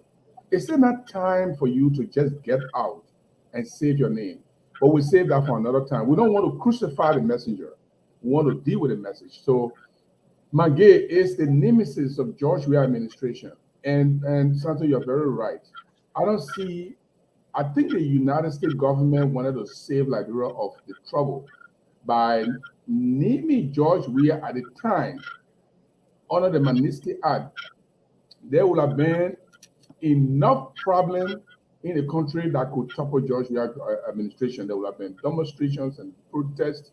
And because I think they didn't name him because they didn't want to overthrow the government or they didn't want to destabilize the government. But George Weah is the real Magnitsky culprit. He is the real rogue. There is no way George Weah will sit there and Magay, according to the Magnitsky, that Magay will collect dues from other corporations paying dues to him. Who will George Weah sit there and Magay pay dues to Magay and he doesn't take action? No way. Those money that were coming, those dues that were coming, those charges or those fees that were coming, all the money that Magay was collecting, he was bringing it to George Weah. And that is how George Weah got overreached. That is how he been stealing the money. Magay is the real person who was fronting for George Weah. George Weah is the real rogue, the real national rogue. George Weah should have been under the Magnitsky Act. Unfortunately, the U.S. government thought it wise not to put him under there. And Lester is right. Before you go to Lester is right, I beg you, let me say this real quick. And again, folks, you can think on it because we're going to Fagon. And after Fagon speak, this will be our last question on this issue.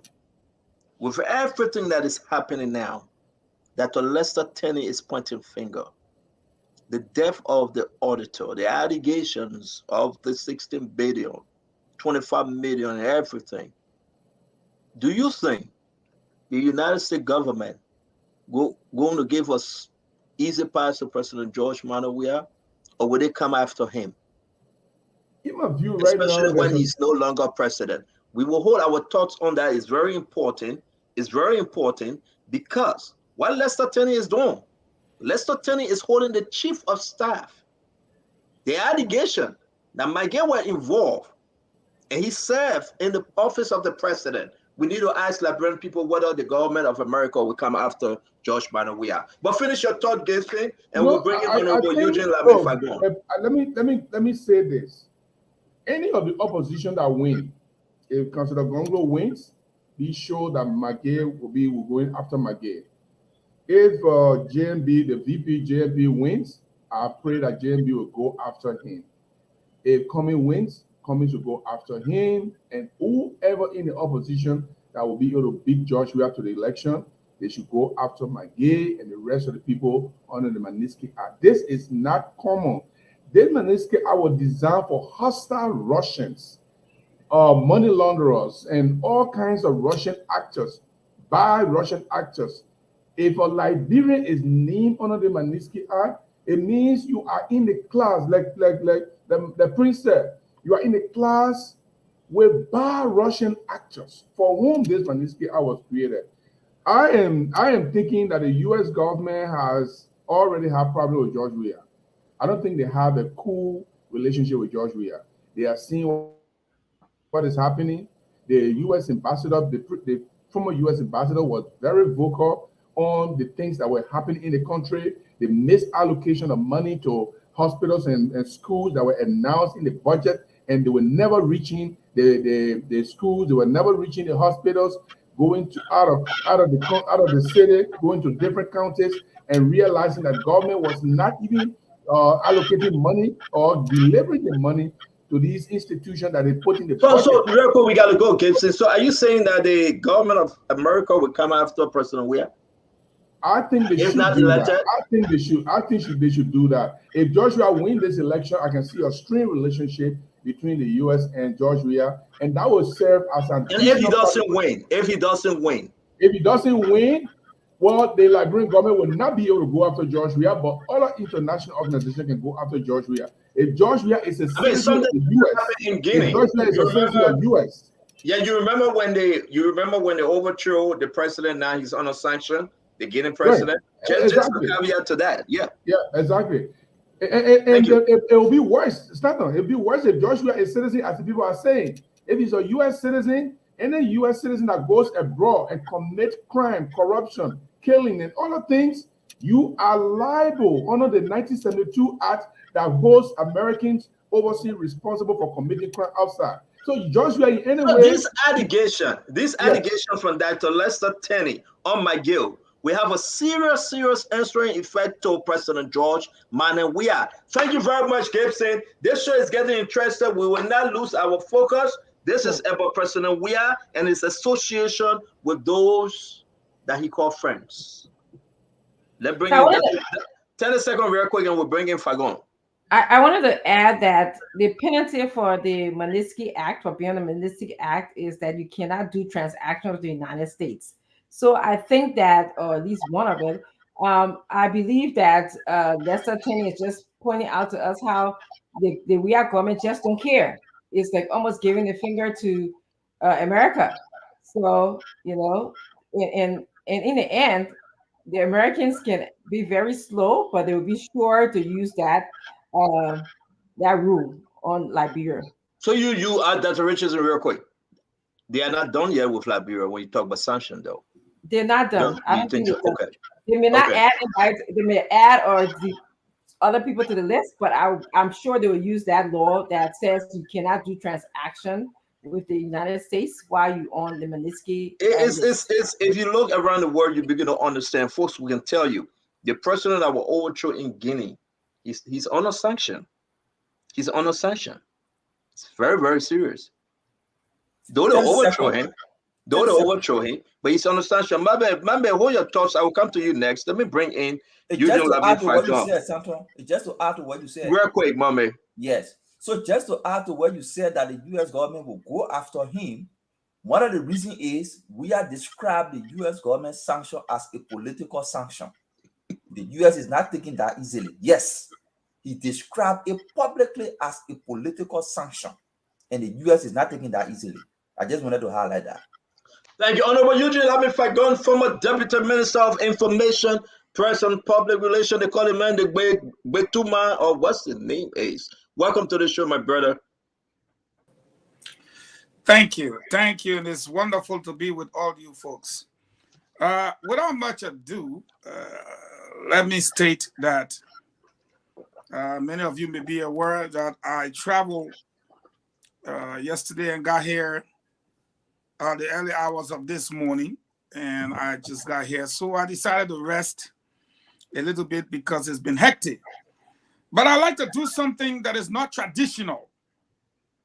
I would like to concede at least 30 minutes, under 30 seconds, 45 seconds, or a minute. I don't like they say. I would like for the young gentleman, Prince, to tell me what he said in my absence. That have got my phone buzzing all around the place, you know, so that I can see if he has the courage to. Man, I'll call you father and brother Fagon. Eugene, you don't know me, but you don't know me. Prince will let you finish. Prince will let you finish. For somebody to say, oh, Prince saying this, Prince said that, Prince said this. It could be that Prince did not even say it or mean it that way. When I came here, Prince called me father. He called me brother. So again, I think it's only fair that I asked Prince to say exactly what he said. Then that way, I know how to answer Prince rather than a third party. You got 45 seconds of my time. Okay, no, we're not going to give Prince 45 seconds. Wait, we can make this thing very. Hold on, Prince. Eugene, Prince, not schoolboy. Prince, hold on 1 minute. Prince, hold on 1 minute. If Prince said you're one of his best analysts on the show, he admires you a lot. So let's move on. Yeah. Okay. That's how it is. But if that's what Prince said and everyone is calling me, you know, no, are you saying that Prince does not have the calories to repeat what he said? He just said that's it. He just agreed with me. Yeah, Look, guys. I've been through this before. I've been through this ringer before. Let me just Eugene, let me just say this to you. Do not expect me to go over my words. My words are stone. If you want to find what I said, just replay the movie, the show. You'll find it. As I said, because I call you big brother, because of course you're a big brother in a Liberian setting. I never call you father. But it's the truth I've said, and it's stated clearly. It's facts. Thank you, Prince. So let's move on, guys. Okay, let me serve the Liberian people with what I do best. And if I don't know, I ask you to continue. Go ahead. I don't know what the topic is on the discussion right now.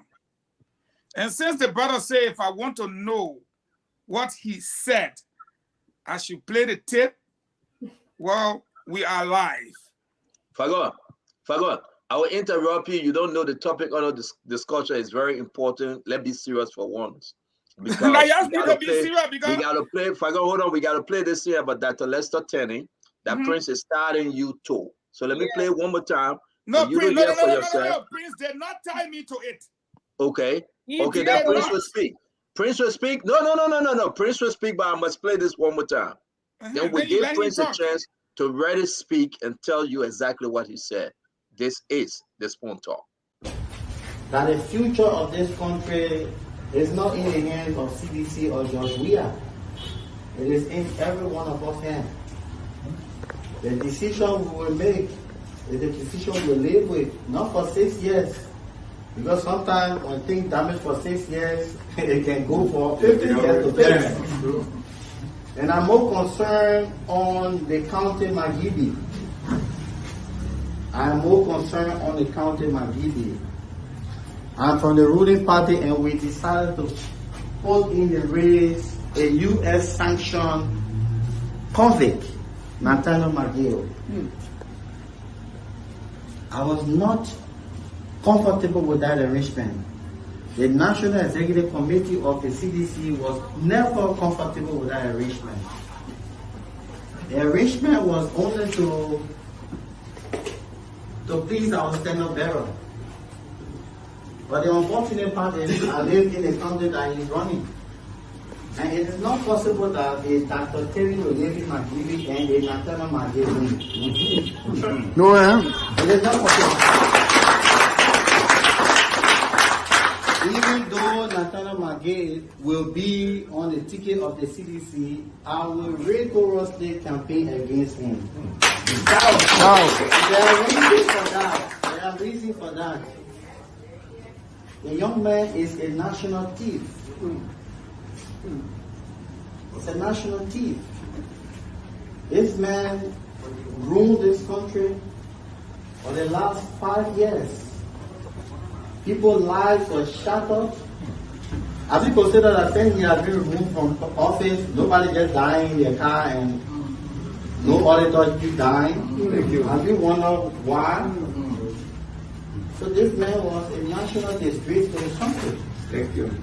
And you all are Margibi residents. You have friends. You can vote for anybody. You have givings here. A man who lived in this community in this country for over 18 years. We must put people with reputation, not negative reputation, but reputation of positivity. What am I going to do in that house that will change your life? Or you will build another cemetery where his wife will be buried with air conditioning? Is that the kind of person who want to put in the house of Adam?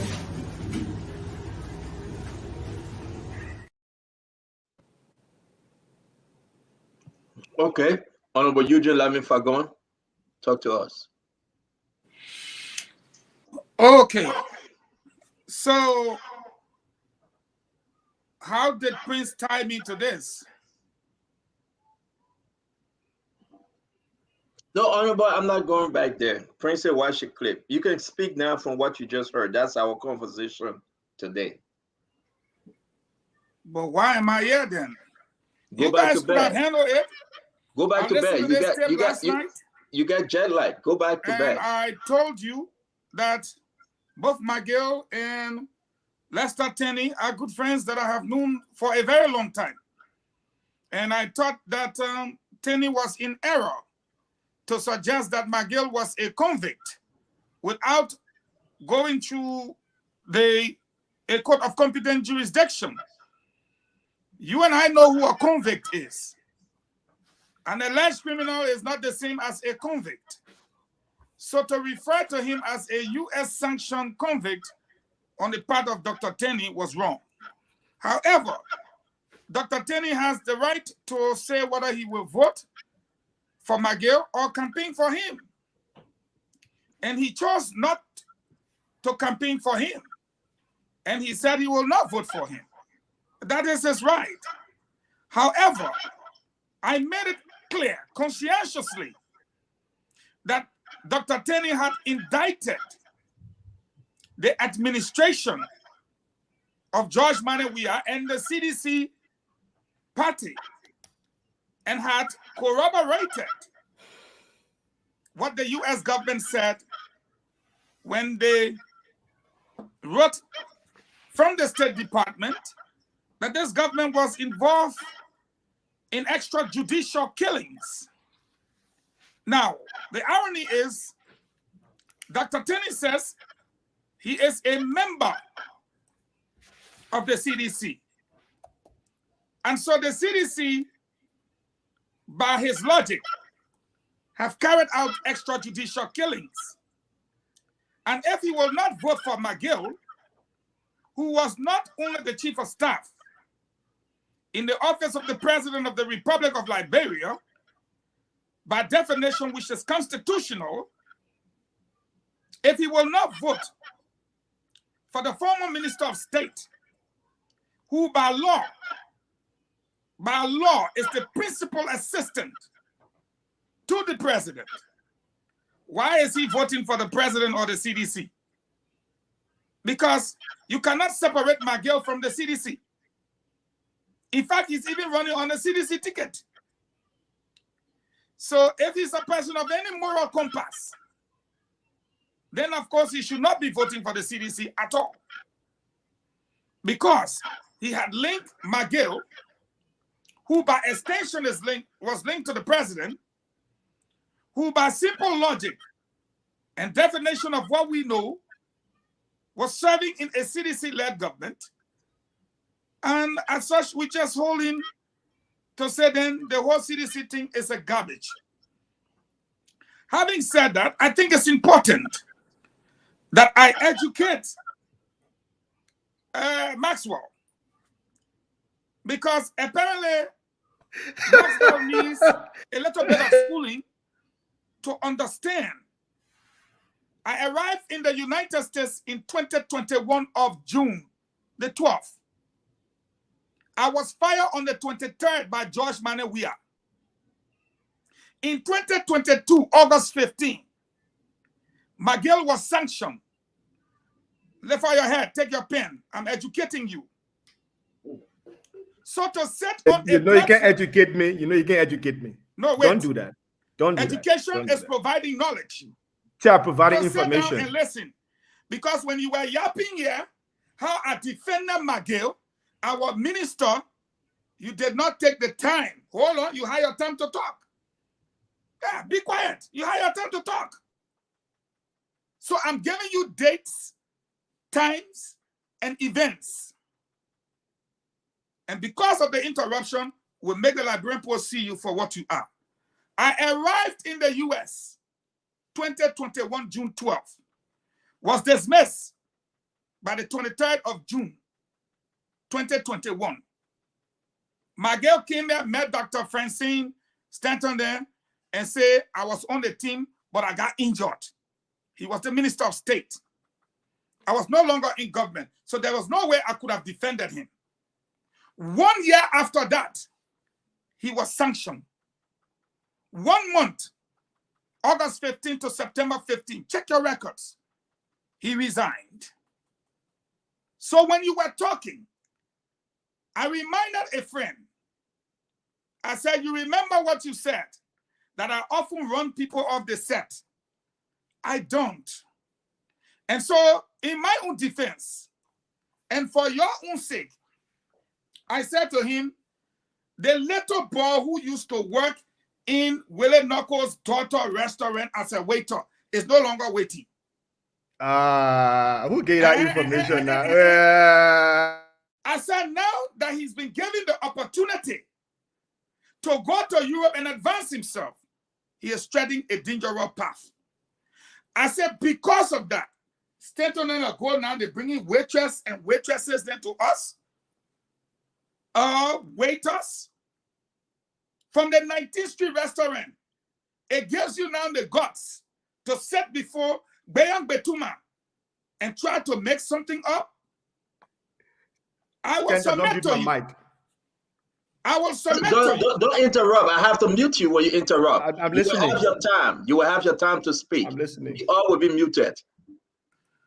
Let me be clear. I'm not going after your job.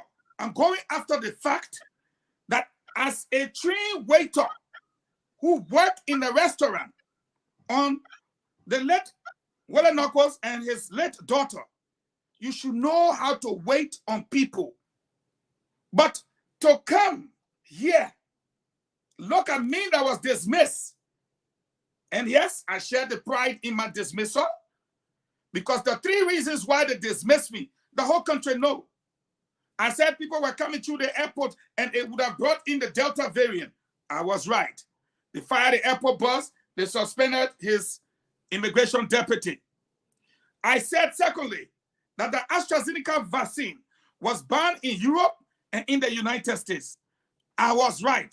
The evidences are there today.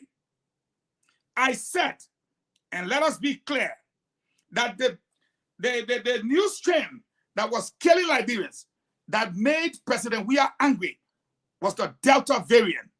And yes, Columbia University checked the records, came back and said, yes, Fagon was absolutely right. It was the Delta variant killing Liberians in their numbers. Those 3 reasons, the government can never come back to me and argue because of those facts. But I will submit to you, like I said, having known the facts now, that I was not in government, it was 1 year after that they sanctioned McGill. McGill resigned. I was still not in government. I know where I was minding my business. But because I have exposed a young man who have chosen to be on Ellen Johnson Sirleaf team, it is making you all angry. But again, I'm submitting to you that the facts are there. When Dr. Francine used to beat on us here for 66 bogus agreement, you know who came here and said he wrote those agreements? The man you support, Clarence Moniba. He admitted he was the Minister of State without portfolio. When we jammed him about the LEC, he ran away. Since that day, he can't come back here. When we called him to point on his doctoral degree that he got a doctorate in rhetoric. Rhetoric means people who can talk sweet mouth. How is that going to benefit us? We could not get it, and he admitted. Everything I tell you here is factual. He admitted here, yes, my doctorate is in rhetoric. We that are great poor, we're looking for sweet mouth people again. Then we question him that we're looking for a president whose house we can run to. Why are you still living with your man? So we can go knock your man door before we tell you how's when you're on 18th Street? Now, do you see some of the things? My thing I tell you is factual. He came back, he said yes, he renovated the house, that his father's house, his father died and left it. We said to him, but your man still living. When your man died, then the house for you. But so long your man inside, you living with your man. That was our argument. And so you talk here a lot. I was not here. But what I can assure you of is that we are writing a letter to Mrs. Moniba to please allow her son. We are not going to take children in our elections. I want to be clear.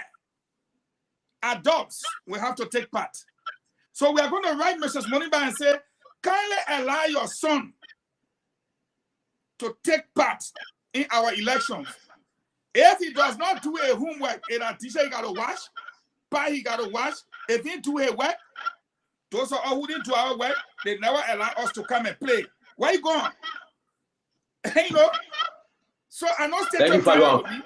Wait, he was having a time. Give me one more. Fagon, we gotta move on. Fagon, we gotta move on. Thank you. I'm hitting some button now. Yeah. So let me close. The men were talking for 2 hours. How many minutes are I talking for? You talk about 10 minutes. We gotta go on. All right, so let me just finish. So you see, I like you. But if you're going to give popularity here at my expense, you are about to run. And the small people that were Dr. Moniba were getting a few days. If you really wanted to be adding up, stay clear of my path. Because those who call me and say I should go after you, I told them no. You are a young, bright man. And when you come back to speak, either tell us whether you were at 19th Street restaurant or not. So the people can know whether I can tell the truth. Then I will bring what I'm supposed to bring us more. I respectfully submit on you tonight. You guys cannot take the conversation away from the issue. I want to tell a second about McGill. Hold on 1 minute. We will not do the McGill and Prince Maxwell show. It is important when you have your time, your 2 minutes to speak. Prince, you can either choose to speak on the topic or you can choose to speak to Fagon. So we will go around the room. This is very important. The reason why I want us to stick with this conversation is because Dr. Lester Tennant is tying McGill, George Manawia, Samuel Twe, every one of them, tying them to a situation that took place in our country. That good men and women die. We know the position of the American government. Daniel Sano, I'm coming to you. We know exactly what it stands for, and my question remains the same. Daniel, do you think America will go after George Manawia? Well, I really do believe that George Weah not being sanctioned by the U.S. government is out of diplomatic nicety, because it would seem undiplomatic for the U.S. government to have outrightly sanctioned the Liberian presidency directly. And so the way they sought to go about it was to deal with the people that were directly implementing these illegal instructions from George Weah himself. but that doesn't put George Weah off the hook. When you listen to Gibson Jeru, he said that American citizens are prohibited from committing illegal acts outside, even outside of the United States of America. So let's assume that George Weah is an American citizen. He still is not off the hook. He still is not off the hook. Let's also assume that George Weah is defeated on October 10, which is very likely to happen. And given the resolve that Joseph Boakai have expressed so far to fight corruption, that resolve might likely lead to George Weah being prosecuted because the U.S. government has offered to collaborate with the Liberian authority in providing all of the facts to substantiate the indictment against Nathaniel McGill, Serena Cephas, and Bill Tiawe. So if the Liberian government open up to say, dear USA, we are interested in fighting corruption in our country, and we have reviewed the records, and that these former officials of government were placed on sanction, can you please supply us with the facts? Those crimes were committed in Liberia. That could also lead to the prosecution of George Weah and his officials. So either way around, I don't think George Weah is off the hook. He cannot have it both ways. If he succeeds in winning, his government is going to have a very strained relationship with the U.S. government. Why? Because he has undermined the fight against corruption, which is by extension part of the U.S. government foreign policy. Mind you, the United States is investing millions of dollars in Liberia. The other day, before the former ambassador could leave, he had a press conference, and there is the USAID project that the U.S. government is funding directly in Magibi. Millions of dollars went in thin air, and the ambassador sounded very disappointed because the money could not be accounted for. And so it goes beyond what we are discussing here, because I do believe that the U.S. government will not condone acts of corruption, and that's why they have started to help Liberia. So when I listened to Malu last night on another platform, Malu said that the next government should reopen Better Yala, not for political prisoners, but for corrupt officials of the Liberian government. So the prosecution of these people is not going to be cosmeticized. On day one of the Boakai-Kun administration, we have been assured by His Excellency, the Vice President, that he's going to prioritize corruption. So even if the U.S. government does not come after George Weah, he still is not off the hook. So Weah found himself between the rock and the hard place. If America doesn't fall on him, the succeeding government will come after him for all of the notorious action that he and officials have taken. Look at Serena Silva, for example. You are the solicitor general of the country, and you are conniving with money launderers. The United States doesn't take it lightly. Money laundering is associated with terrorist financing. Thank you very much. Thank you very much, Daniel. It has to do with the reputation of the country. Daniel, thank you. And the succeeding government not to let me bring compromise the crimes the people are committed. Dr. Richardson, I know this is not too far from Mr. Cummings. It's a heartbeat away when you talk about persecuting folks. Some may disagree because of his associate. But the last time I spoke to Mr. Cummings, he's very, very firm that he will go after individuals according to the law. Let's just be very fair. Why do you think the U.S. government decided to only sanction Serena Cephas, Nathaniel Fallow McGill, Bill Tiawe, and they left out Samuel Twe, President Weah, and the rest of them?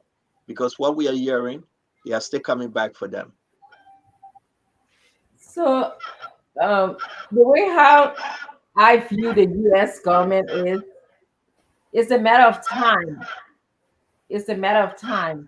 The U.S. government like to get sufficient evidence, because once they put, charge on you, it is, likely that you'll be indicted. So my belief is it's just a matter of time for Twe, Mary Echo. It's just a matter of time for the president, and of course, I think, like Daniel Sano said, there's some diplomatic reasons why and I think Giroux said that too, that they saved the president. But they're just collecting evidence, in my view. Okay, thank you very much. Gibson, can you go ahead before we bring in Maxwell, though? The same question to you, Gibson. Why do you think they spared Samuel Twe, they spared Samira Wodokodi, they spared the president, they spared some of those guys that are very close and they were in the same mat with Nathaniel McGill? But now we are hearing that no, it's not over. The game is not over ever sanction.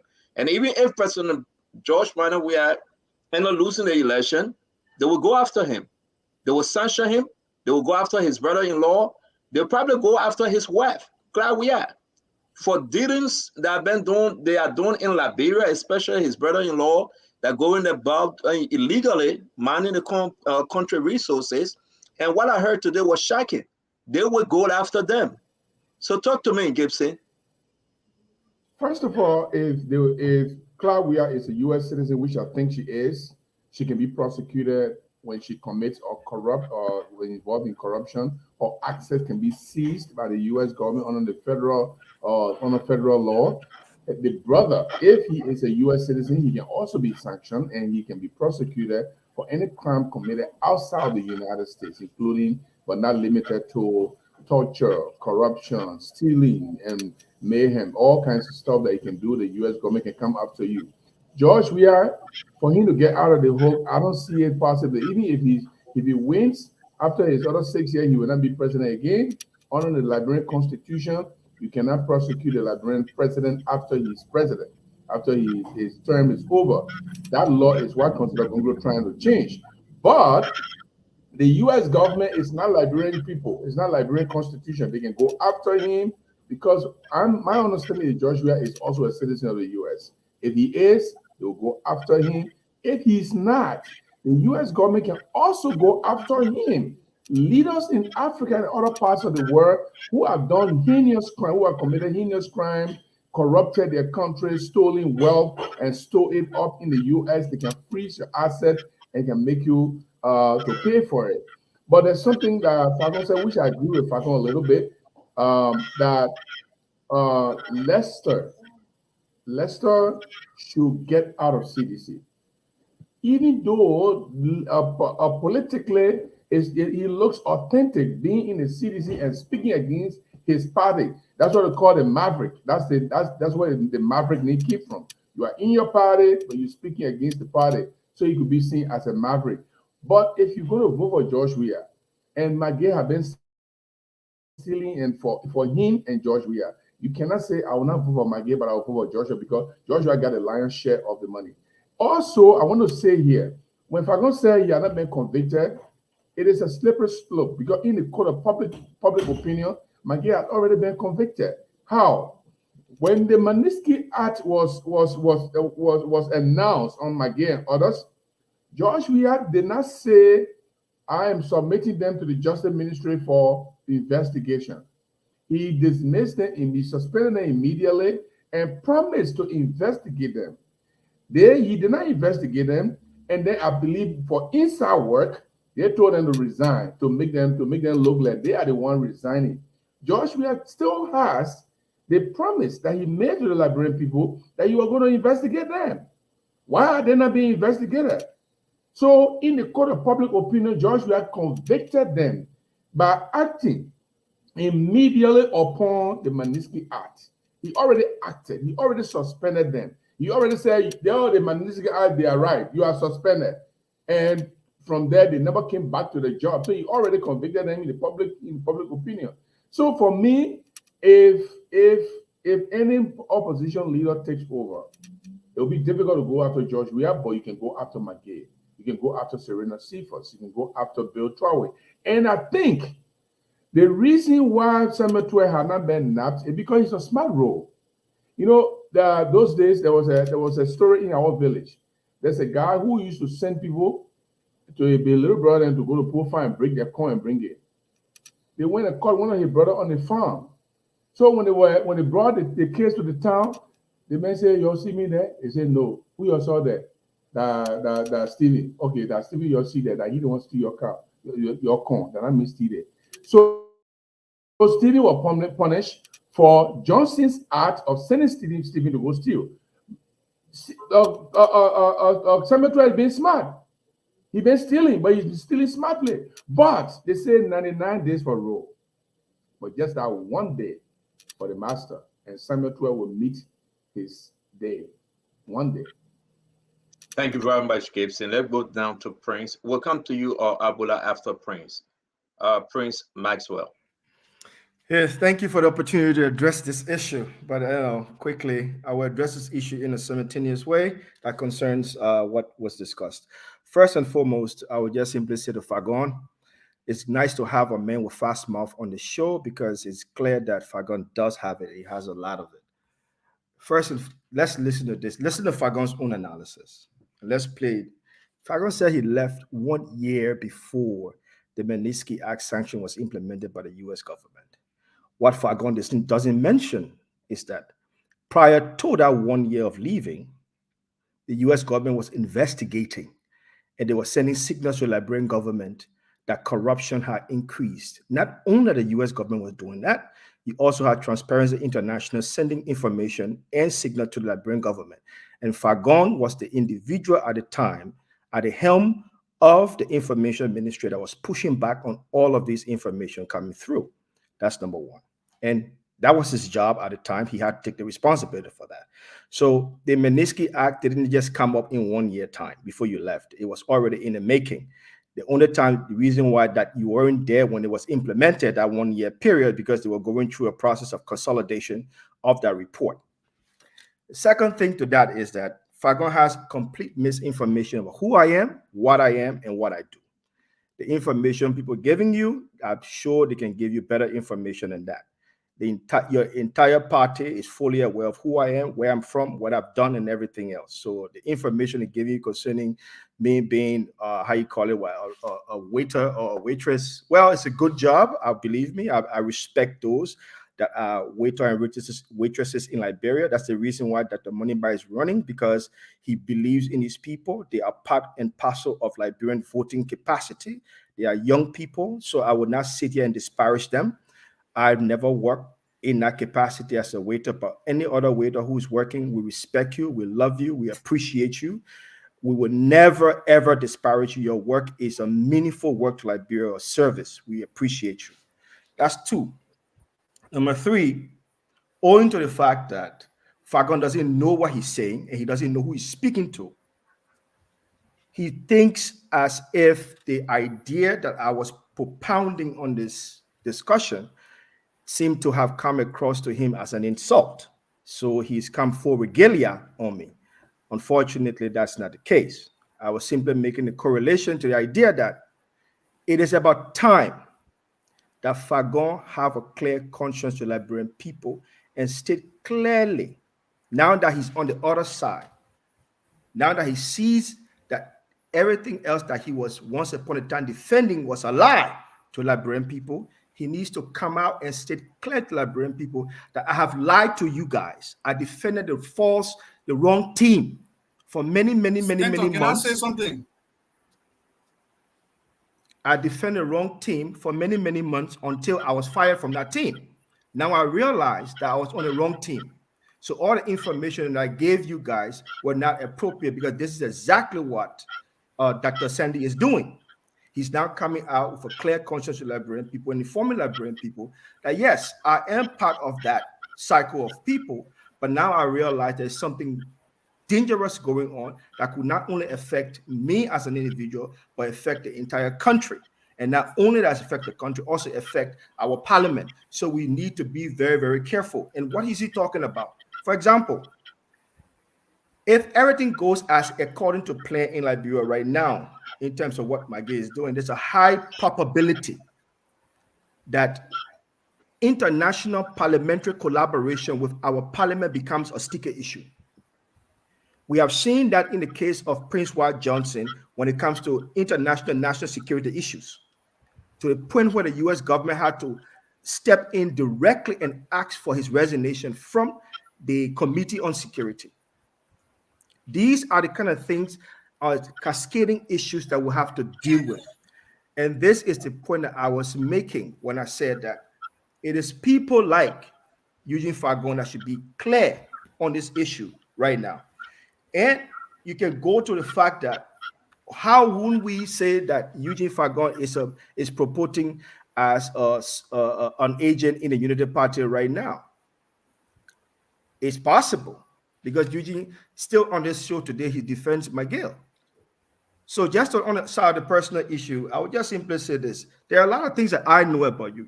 You don't even know anything about me. But our campaign has never been in the vanguard of attacking individuals. I just simply stated the fact. The fact is, Eugene Fagon was once upon a time an honorable deputy minister in the CDC government until he was fired. And his primary responsibility was to defend the government at that point in time. He did his job. But now that he's now on the other side of the wagon, he now sees all of those dangerous issues that he once stood up highly to protect and defend. It is about hard time that Eugene Fagon comes out to Liberian people and say, look, I was absolutely wrong about what I was saying over those years. And we need to hold Eugene Fagon to feet to the fire on that, because I believe that the people in the Unity Party, if they don't believe that this is the reason why people are voting for Dr. Clarence Moniba in the first place, they need to hold his feet to the fire and state clearly to Eugene Fagon that you have defended President Weah over the years, and now you come to us and that you cannot do this anymore. So Eugene Fagon is absolutely clear to Liberian people. Daniel, give the brother the chance to speak, please. We all have to respect our own view. No. When Fagon was speaking, didn't say it was a waste of time, please. Let's give the brother the chance. You have another 10-second, Prince. Please finish up. Thank you. As you can see, I've not even gone to Eugene's private life, which I know personally. Eugene, you don't even know me for that. I've not even gone to Eugene's marriage. I've not even gone to his financials. Nothing, because our campaign is not in the vanguard of attacking on a personal level. And let me be clear to Eugene.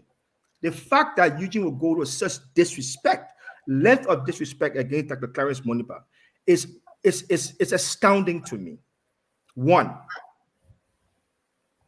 to say of a man and try to use the 1980 rhetoric against Dr. Boyman family about house building.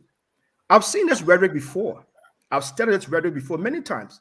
And I'm surprised that you're trying to whitewash this rhetoric on Dr. Moniba. I've seen politicians use this rhetoric against Dr. Fambule while he lives in his mother's house. Blah, blah, blah, blah, all this kind of thing. It's shocking to me to see the same rhetoric being used in 2023 against a brilliant, energetic, outstanding young leader who's come to this country, his country, and giving Is he living in his mother's house?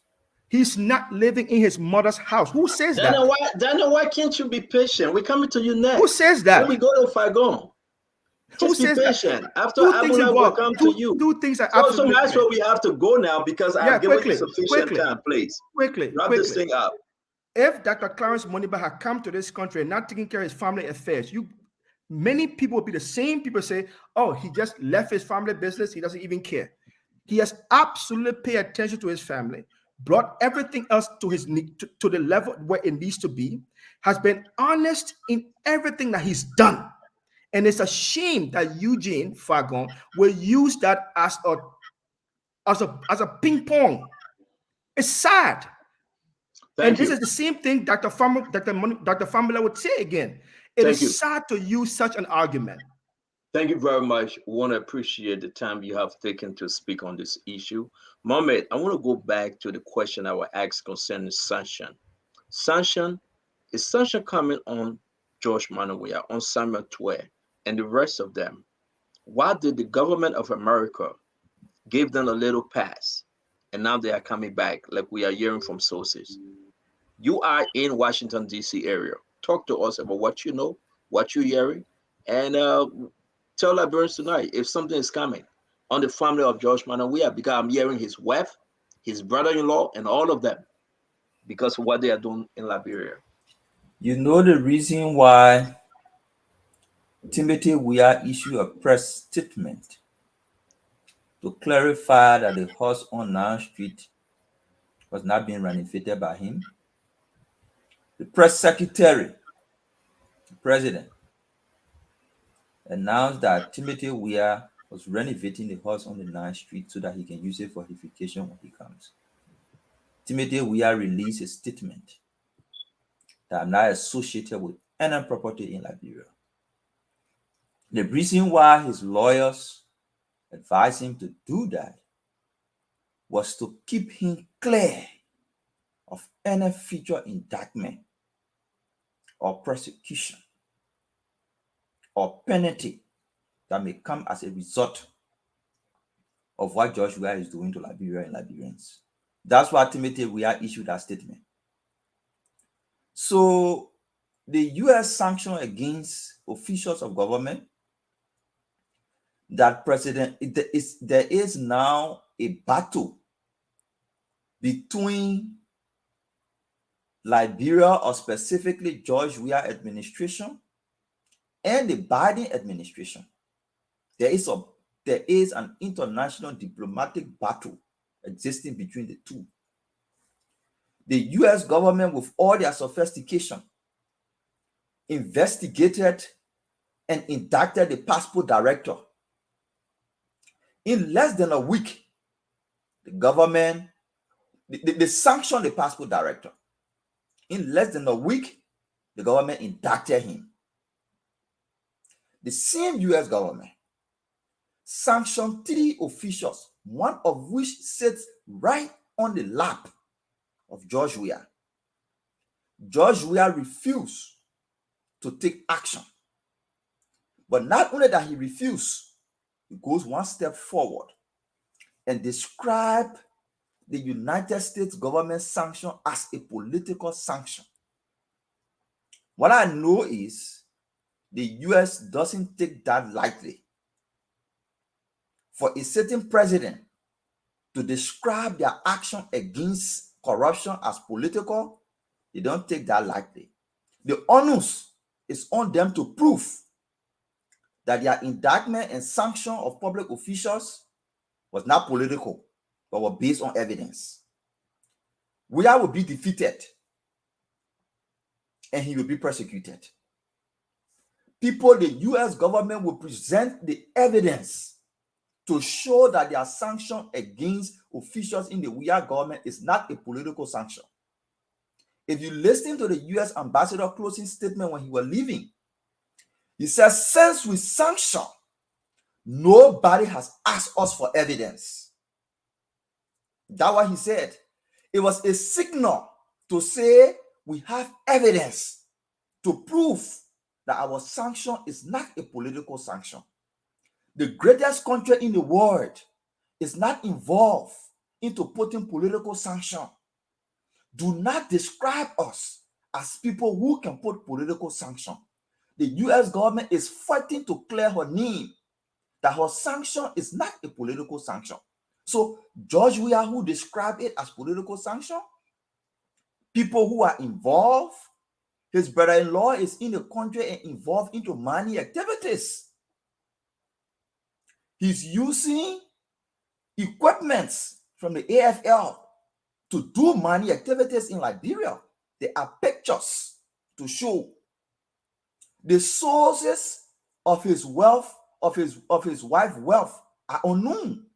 Before Clive Weah went to Liberia, there is a report, and I can share that report with you, of the French government through the Radio France International of all her assets in America, that she could not maintain a restaurant. She hired a restaurant that she rented. They took her to court. She was guilty and placed on her responsibility to pay because she could not maintain a restaurant that she took. But today in Liberia, she's building places all around under the name of Foundation. They will pay for what they are doing. The US wants to prove that their sanction is not a political sanction. With that said, I want to use 30 seconds to say something here. Fagon, We can say all that we can say.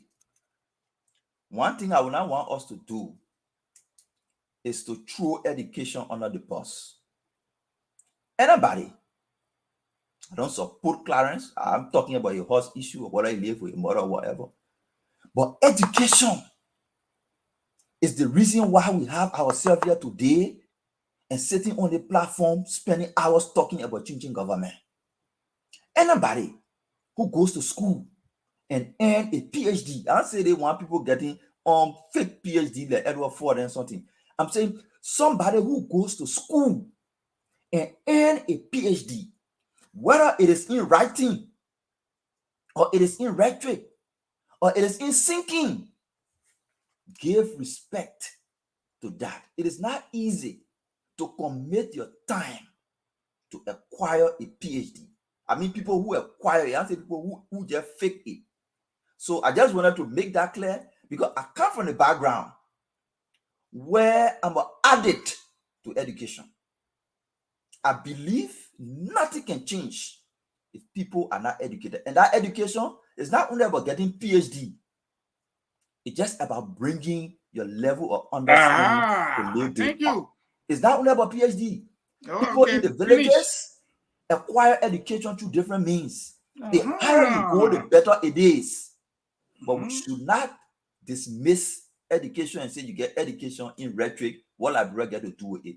It's not only rhetoric, the process of getting education, the process of earning a PhD is what is important. I just wanted to highlight that. Thank you very much, man. We appreciate you. Seriously, you said it right. And again, that's why I'm moving this towards the government. We have a lot to share. I've not with gotten my Liberian 2 minutes, people. just so you know. You will, brother. We're coming to you. That's why we got to move this again back. So you're coming to me. I'm still waiting. We got to move this to George Manawia, to Claudia brother, the men from different countries that are exploiting our country, Liberia, under the watchful eyes of President George Manawia. The men beating on Liberians because they are working for him.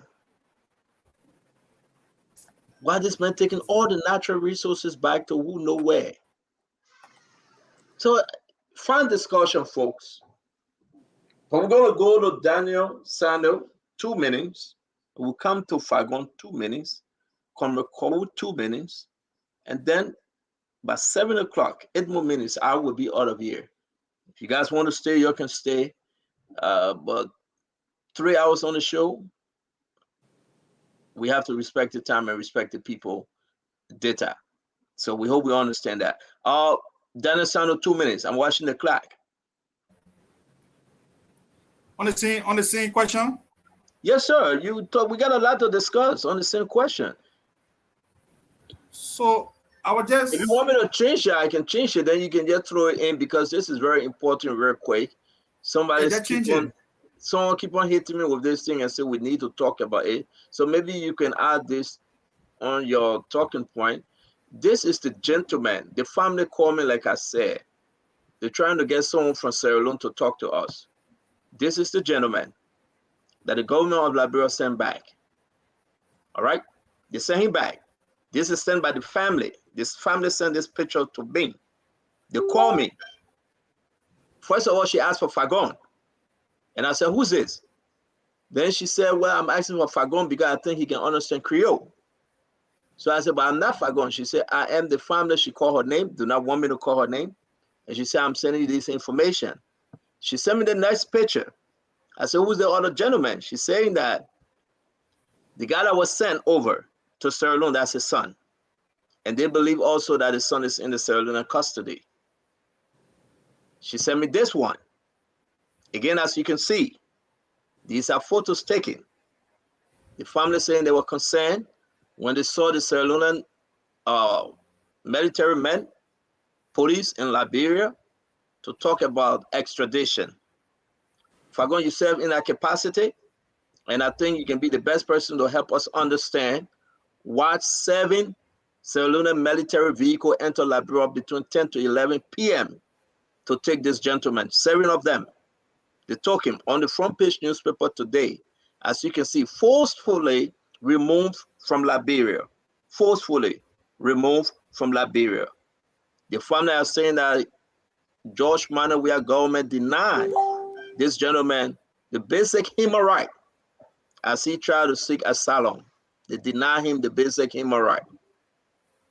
The family is waiting through Sierra Leone to speak to Spoon, and I'm still hoping and depending that they will come on the show to speak. But again, the family reached out to Spoon.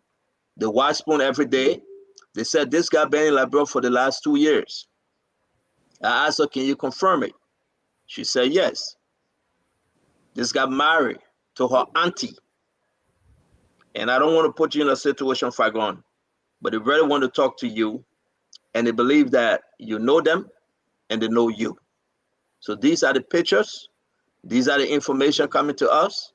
And other things she told me I cannot reveal. And I asked her, you yourself have to come and speak, because I will not be the mouthpiece. We are talking about Sierra Leone and Liberia. I can only say what I can say, but you have to come and speak. I want to speak on that very quickly. But I want Daniel to go ahead, because we have given Daniel 2 minutes. Let him speak, and I will come to you, Gisman, please. Go ahead, Daniel. I got to speak on that matter, so that gives him wait for his time. Go ahead, Daniel. Just to sum up on the sanction issue, and from the angle Jason took it to say Liberian government cannot prosecute it, I don't think we actually needed U.S. sanction to know what McGill and others were doing to. We'll finish the sanction issue now. You told them to move on. Yeah, let's just move on. But let them have this when you get everybody time to talk. But they say something, then you say the man was the first to talk on it. Just that you moderate the show. Go back. Yeah, go back to bed. Now your business. So we're moving on to the extradition now. Yes, we are. Let's wrap this thing up, gentlemen. So ladies, the first thing here we have to establish. I mean, at this point, I cannot independently confirm whether this man has been living in Liberia for the last 2 years or not. But I know what is obtaining in Sierra Leone. There was an election that, from all indication, has been discredited by the international observers as being an election that was not free, fair, and transparent. When I listened to the BBC interview the election commission chair, and when he was asked about disaggregating the results, he said he couldn't do it because they were not in the position to do so. And when I also read the press statement from the main opposition, that when you do the arithmetic from the numbers that were put out by the election commission, the total number of persons who voted exceed the number of persons who registered to vote in that election. I was concerned. And we all know that the press statement that was issued by the authority in Sierra Leone last week, that there are officials who try to undermine the stability of the country, and they try to use the peaceful protest that should have happened between the 10th of August to the 16th to undermine the government. And so summary arrests and disappearances is now the order of the day in Sierra Leone. So given what is obtaining in Sierra Leone, I think one would have thought that the Liberian government would have exercised maturity in handling the issue. In the most recent case of extradition between the two countries, when Henry Costa crossed over to Liberia, Henry Costa was accused of committing a crime here, I think forging the state document, the laissez-passer, they say he forged it, and the government of Liberia was holding Henry Costa. He escaped Liberia and went to Sierra Leone. Why didn't the Sierra Leone government turn Henry Costa over? The civil society took a position, and they were very loud and outspoken, calling on the government of Sierra Leone not to turn over Henry Costa. Today, the reverse, I'm coming. The reverse has happened. Somebody left Sierra Leone. It is alleged that the person has been residing in Liberia for the last 2 years. Did the Liberian government care to establish the activities that man was involved with in Liberia before extraditing to Sierra Leone? because there's a human rights issue. He's an ECOWAS citizen, and Liberia is a signatory to the ECOWAS protocol. That citizens within the ECOWAS region. Thank you, Daniel. Daniel, thank you. We have to go. Thank you very much, my friend.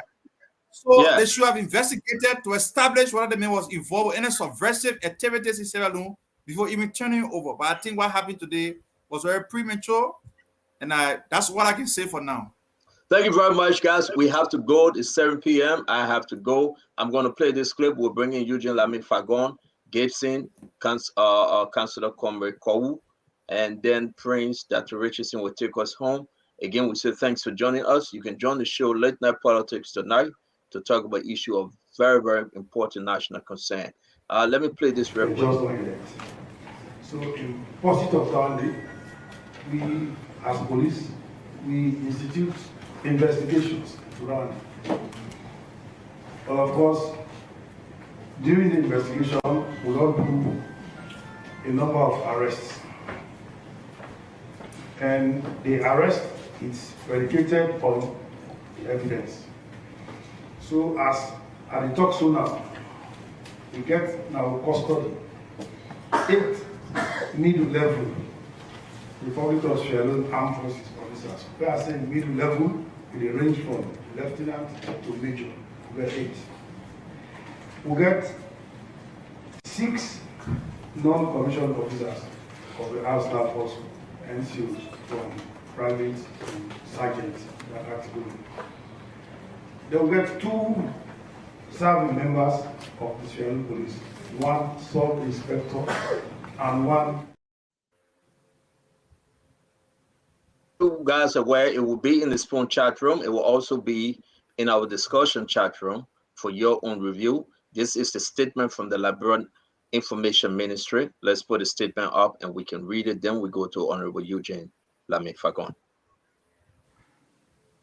Monrovia, August 8, 2023, the government of Liberia has taken the decision to remove from its territory the former chief of police of the Republic of Sierra Leone, Mr. Mohamed Wature, also known as Sankopo, Alemani, and Yet.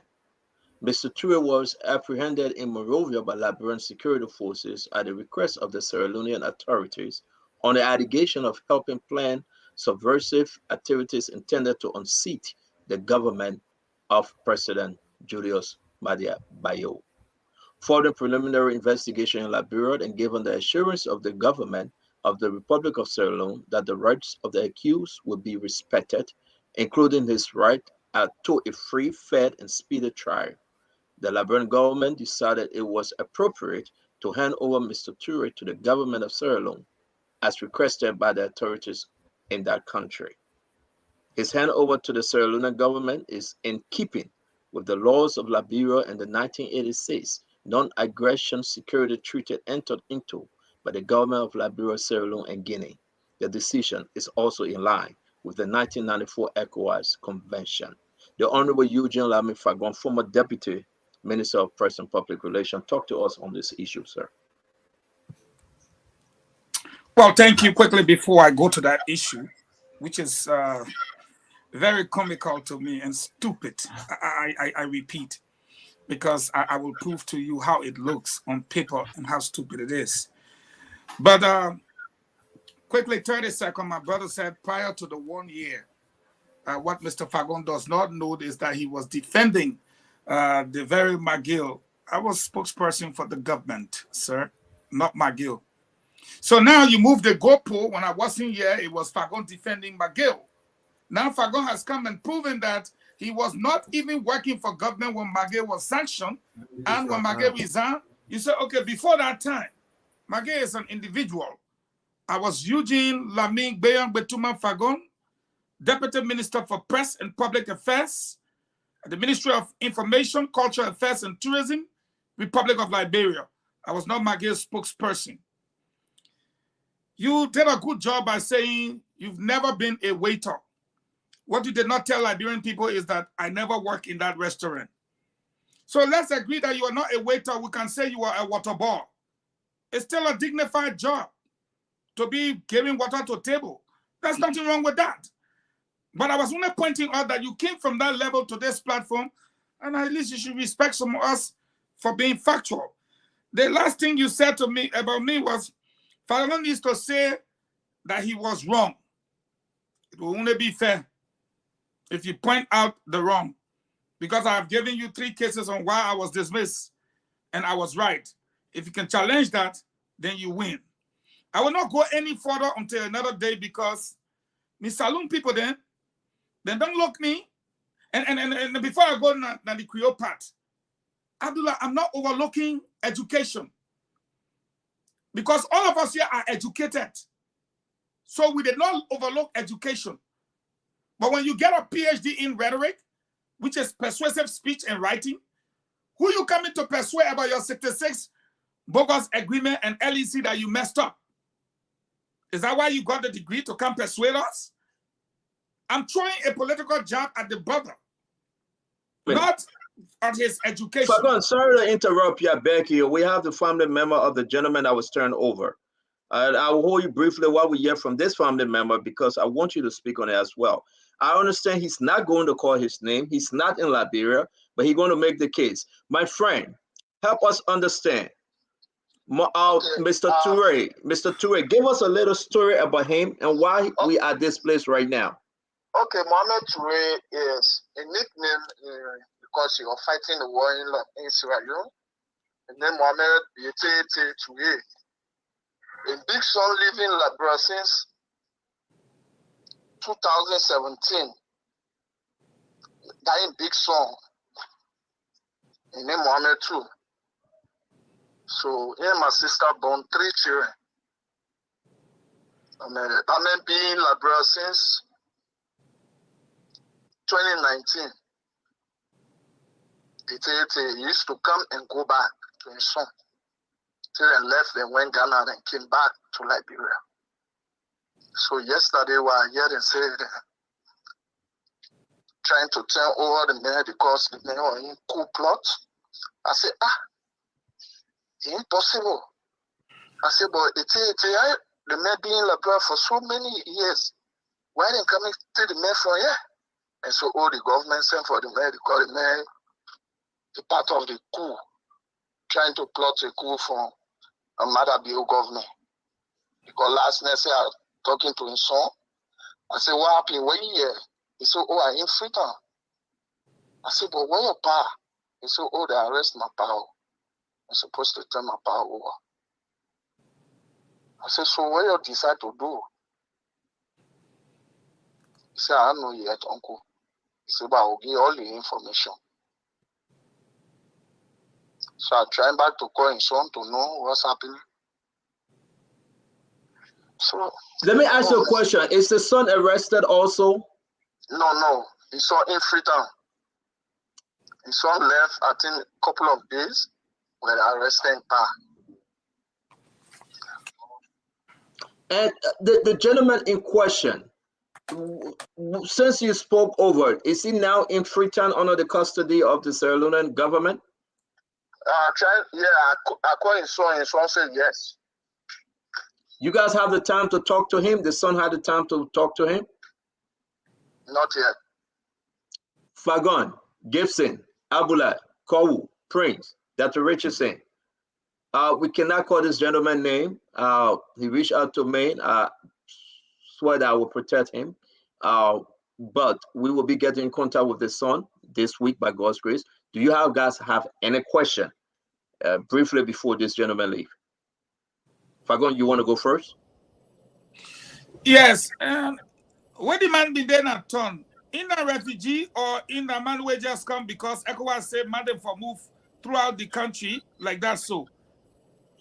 No. You're saying that he came to Liberia because he saw in Liberia. He saw that boy is in the car that he made big song.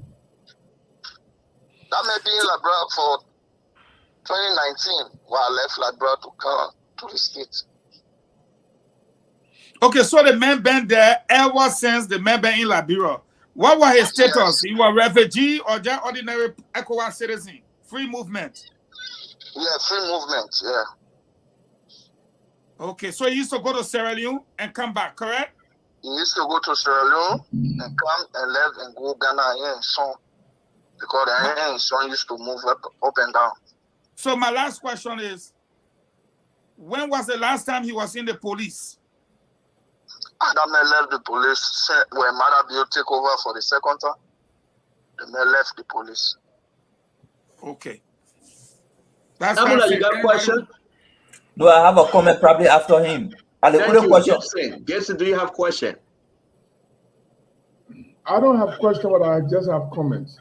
After Kou, are you still with us? I'm here, but I have no question for the gentleman. Okay, but now let me take my 2 minutes now. Prince?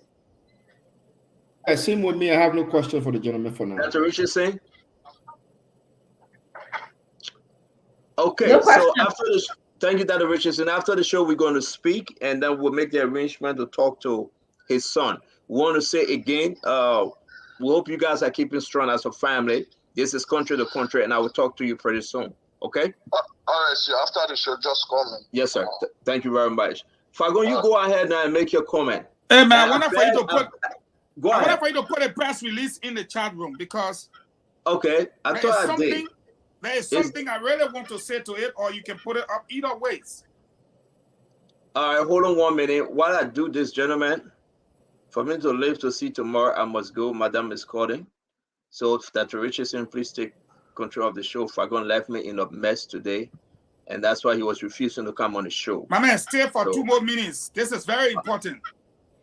If you look at the government press release, it says that the government of Liberia has taken a decision to remove from its territory the former chief of police of the Republic of Sierra Leone, Mr. Mohamed Wad Toure, also known as this. They took a decision to remove from its territory Abdullah Mame, Gibson Jero. That man is an ECOWAS citizen. Unless he commits a crime, you cannot remove him from your territory because he has free movement and he has time. Secondly, if for any reason you say you apprehended the man, security forces, then of course you were supposed to investigate him, which you did. The man said he feared for his life, he could not return, it became a matter of asylum. Then definitely, even to remove him from this territory, you had to go through court proceedings. You will agree with me. The decision cannot be taken to just yank him. Even in America, they will do the extradition trial. You know that, Abdullah, to see whether they can extradite the person or they will keep the person. None of that happened. To have foreign forces enter our country, like what I saw today, Sierra Leonean soldiers, Sierra Leonean police, to come to take delivery, here they are, of this gentleman on our territory, setting their going. Sometimes I wonder, I don't know. It makes you want to cry. They are at the temple of justice. The government of Liberia took a decision to remove this man from our territory. Was it through the legal means? Was there an extradition trial? Did this man apply for asylum? The whole press release is vague. They just bundled this man, turn him over to the Sierra Leonean military, and you can see the military there. Stanton, you are looking at it. These are not police officers from Sierra Leone. These are military men taking this man across the border. President Weah have ignored our laws so often, so much, to the point where part of the reason why some of us, Stanton, want to change the government because there is no respect. I was in the government when Sierra Leone Deputy Minister said, and I quote, "We are a sovereign nation. We do not take orders from George Weah or Liberia." Hey, boy, now you understand, so the man in our own country, for can grab you citizen, can't go. with no respect. So Jamal and the work out now with Justice Ministry or with Supreme Court. And all I can say here tonight, President Saluma, then if they listen to me, Bakuma then would not go take voting cards for let we vote for CDC. Then go carry when I go na saloon every day where just we are win. That card where we get, when I use that for vote for JMB. No use them for Joshua. If we not do it, now so they get able, then go carry when I go na saloon. Boku one there. Thank you. No more. Thank you very much. We want to say thanks to everyone. And Dr. Richardson, please, your show is back to you. I look forward to seeing you guys tomorrow by God's grace. We are now winding down. We can close. Check us out tonight on the Late Night Politics with Sprint. Very interesting. But again, we are on the closing of the show. Thank you, Fagon. Thank you, my brother Gibson, Abula Mame, Comrade Kowu, Prince Maxwell. Thank you all for joining us for tonight. Dr. Richardson is all yours. Okay.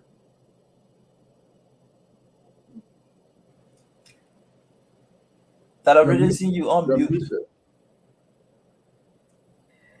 Sorry, guys. Cole, I think you're next, right? Thank you, Richardson. Yeah, so I mean, on this matter, there's not much I can say. I'm just thinking that I'm just asking myself, does this have anything to do with our at all with our election season? You know, sometimes people I'm asking myself, is this kind gesture to the people of Sierra Leone in any way meant to solidify relationships in the South region ahead of an election? I think Mame pointed to the fact that their election was on record for being rigged internationally. And so we're going to an election. I'm just trying to see if there's any correlation, anything that can be shown there. Why we want to be so good to them as members of ECOWAS. Why are we looking out for the interests of the government as opposed to the interests of a vulnerable individual? And also, just because he resided in Liberia for the last 2 years, our border is very much accessible. I will not say it is not possible that he could be involved in planning a coup. People usually plan coups outside of the country. It's possible too. I would not give him a pass there, but I'm just thinking, is this to solidify the friendship with Sierra Leone at this time, even though they were not there for us before? I don't see it as just, as Fagon said, mere weakness that they're arm twisting our government. I think our government is extending an olive branch, and my issue is for what purpose? We're going to an election. They're a close ally of ours. They are in the MRU. They are with the ECOWAS with us. They themselves just had a contested election. Should they be on our side if anything goes the way of the incumbent? If there's a rigged, do we need to be in their good graces now? I'm just trying to see if there's any correlation there. But at the same time, just because the guy resided in our country for 2 years doesn't also take him off the hook. But we can just hope from here, from the Spoon Network, that he's safe, that he gets his rights protected as he goes through trial, and it's pretty much off our hands. We can just wish him the best. But I'm just thinking motive-wise, why were we so kind? Why were we so gracious as a government? Thank you. Who's next? And yeah, I don't know where 1 minute where I think Fagon left. But yeah, just before I take leave, because this is our closing, I would again want to remind everybody to go out there, vote number 2. That's the answer to all of this problem. If you want a country where the rule of law will be met, where due processes will happen, where people will not just sit at a BS spot and record themselves and say, listen, I knew who killed who, and they were not questioned and not brought in by the police. Vote for Honorable Joseph Yima Boyka come October 10th, and Liberia will do better. We will make progress, and things will be better. So thank you. Is it Prince? Are you next? Yeah. Okay. Yeah. Well, this was a very interesting show today. Well, it's clear that we now understand Fagon's motive. We know fully well that he loves sound bites and loves to embellish as much as information as possible to gin up populist row and AOC. We know that. We know that there are many, many pieces of lies that he threw out in today out there, to the point where I bet you that he has even made so many Unity Party partisans ashamed of some of the things that he said today. We also know fully well that he has denied his responsibility in propping up this government that we are now all trying to defeat, that Dr. Moniba is trying to defeat. We know that his voice, his motivation, his actions prop up this government. We know that very, very well. It's documented, and he cannot escape it. Unfortunately, he has cowered himself and cannot apologize to Liberian people, even though now he's on the other side of the Unity Party, and now you can see how terrible things are within the CDC side. He knows that very, very well, and he will continue to live that with his conscience. Unfortunately, we see that the Unity Party has given him center stage in their inner circle. They are sharing information with him 24 hours. We can just hope and pray that he doesn't end up being a bad actor within the Unity Party, because we know fully well how he behaves, to the point where the worst government in Liberia had to fire him. How bad can that be? Unfortunately, he comes and proposes that he knows people character, and people's behavior, when he doesn't know nothing.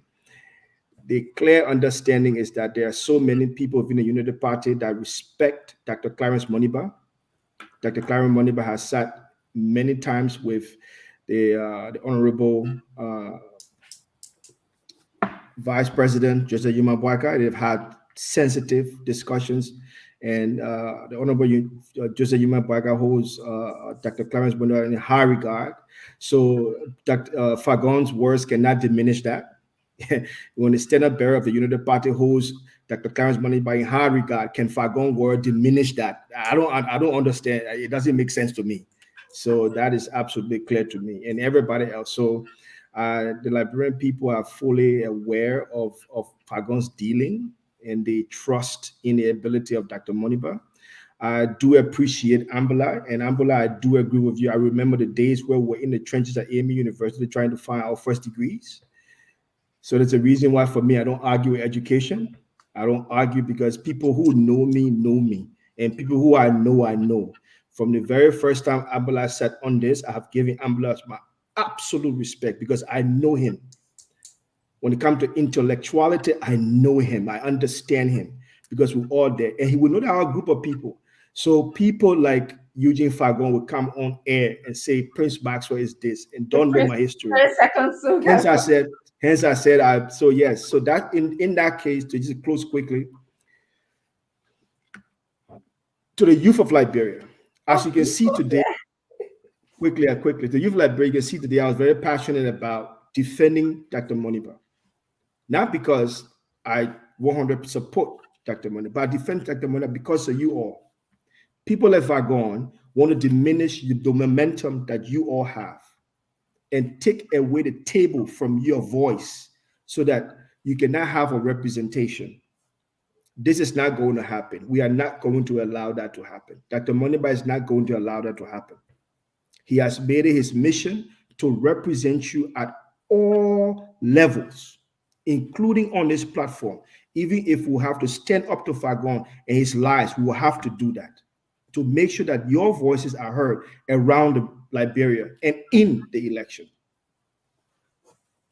On education, on healthcare, on security, on water and sanitation, We will make sure your voices are heard, and we'll make sure that your place in the election is secure. We spoke about election violence here. We are monitoring that 30 highly. seconds. We spoke about election rigging, and we are also monitoring that highly. So thank you so much for this program, and we look forward to tomorrow for a beautiful one that's coming. Thank you, Maxwell. Mr. Jerry, and then we'll go to Mame. Thank you very much. Very quickly, I am appalled by the Liberian government to turn over Mr. Toure to the Sierra Leonean government. I think there are processes that involve extradition treaties. And first of all, in the 1962, Sierra Leone repealed the extradition treaty between Liberia and Sierra Leone. So there's no current existing extradition treaty between Liberia and Sierra Leone. It was repealed. And number one. Number two, in some time ago in the 1990s, I think 1995 or so, the U.S. government wanted Emmett Bobby Ross. Emmett Bobby Ross was a decorated Marine in the United States, and he was accused of drugs crimes. And he came to Liberia because his maternal home country is Liberia. When he came to Liberia, the U.S. government wanted to extradite him, and then they went into a legal battle with the Liberian government why the U.S. government should extradite him. At the end of the day, even though the U.S. government did not have an existing extradition treaty between Liberia and the United States, which was annulled in during the Tubman regime. But the U.S. government argued that Emmett Bobby Ross was a citizen of America. He has not given up his citizenship, and therefore he was extraditable. And the U.S. Liberian government extradited him. Before they extradited him, he ran away and went to the Taylor area, I think in 1994 or something. He went to Taylor area, and he was not extradited. After the war, Taylor appointed him as a Deputy Minister of National Security. He was later on killed by law forces. The other thing is, I want to mention, this is for education of all of us, information for all of us. Mr. Costa was arrested in Sierra Leone. The Liberian government asked the Sierra Leone government to send him back to Liberia. The information minister of Sierra Leone, Mr. Suarez, said that there was no charges levied against Mr. Costa, and therefore the Sierra Leonean government cannot send Costa back to Liberia. They were going to protect his human rights, and they allowed him to leave Sierra Leone and come back to America. Listen to the press release issued by the government. They say Mr. Toure was apprehended in Monrovia by Liberian security forces at the request of Sierra Leonean authorities on the allegation of helping to helping plan subversive activity. Are you kidding me? On the allegation, because the Sierra Leonean government alleged that he was planning subversive activity. There was no formal charges filed with the Liberian security system, the Ministry of Justice. By right, the Sierra Leone Foreign Ministry and the embassy supposed to file formal charges with the Liberian government. Say, this man has been charged in my country. He's my citizen. He's been charged, and I want you to send him so he can face the charges. This man has not been charged in Sierra Leone. He was only accused of planning a subversive activity.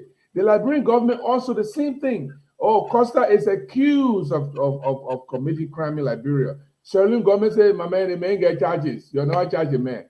You're accusing the man. We'll not let you, we'll not send the man to you. We'll send the man, we'll let the man leave. They let Costa to leave. In this situation, the Sierra Leone government just accused Mr. Toure of planning subversive activity. The Liberian government could not reciprocate the same thing and say, well, you didn't charge the man, therefore we're not going to send the man because he has no charges. You are not filed any formal charges against this man. We're not extraditing him. But the Liberian government succumbed and submitted this man and saying that the Sierra Leone government promised to protect his rights. What happened if the rights were not protected? Will Liberian government will take responsibility for whatever wrong that was committed? If Mr. Toure was killed in a cell tomorrow, will Liberian government take responsibility? This Joshua government, because you don't know, you're not able to do the thing here, you need to leave it alone. I like to end on this. I was glad that I don't know why the Unity Party, CDC, ANC Vice President did not attend the presidential debate yet. Was it yesterday or this morning? This morning? Yeah, today. I don't know why they didn't attend. I don't know. Yeah, there was Charlene did not attend that debate. Jeremiah Kuhn did not attend that debate. Joel Howard Taylor did not attend that debate.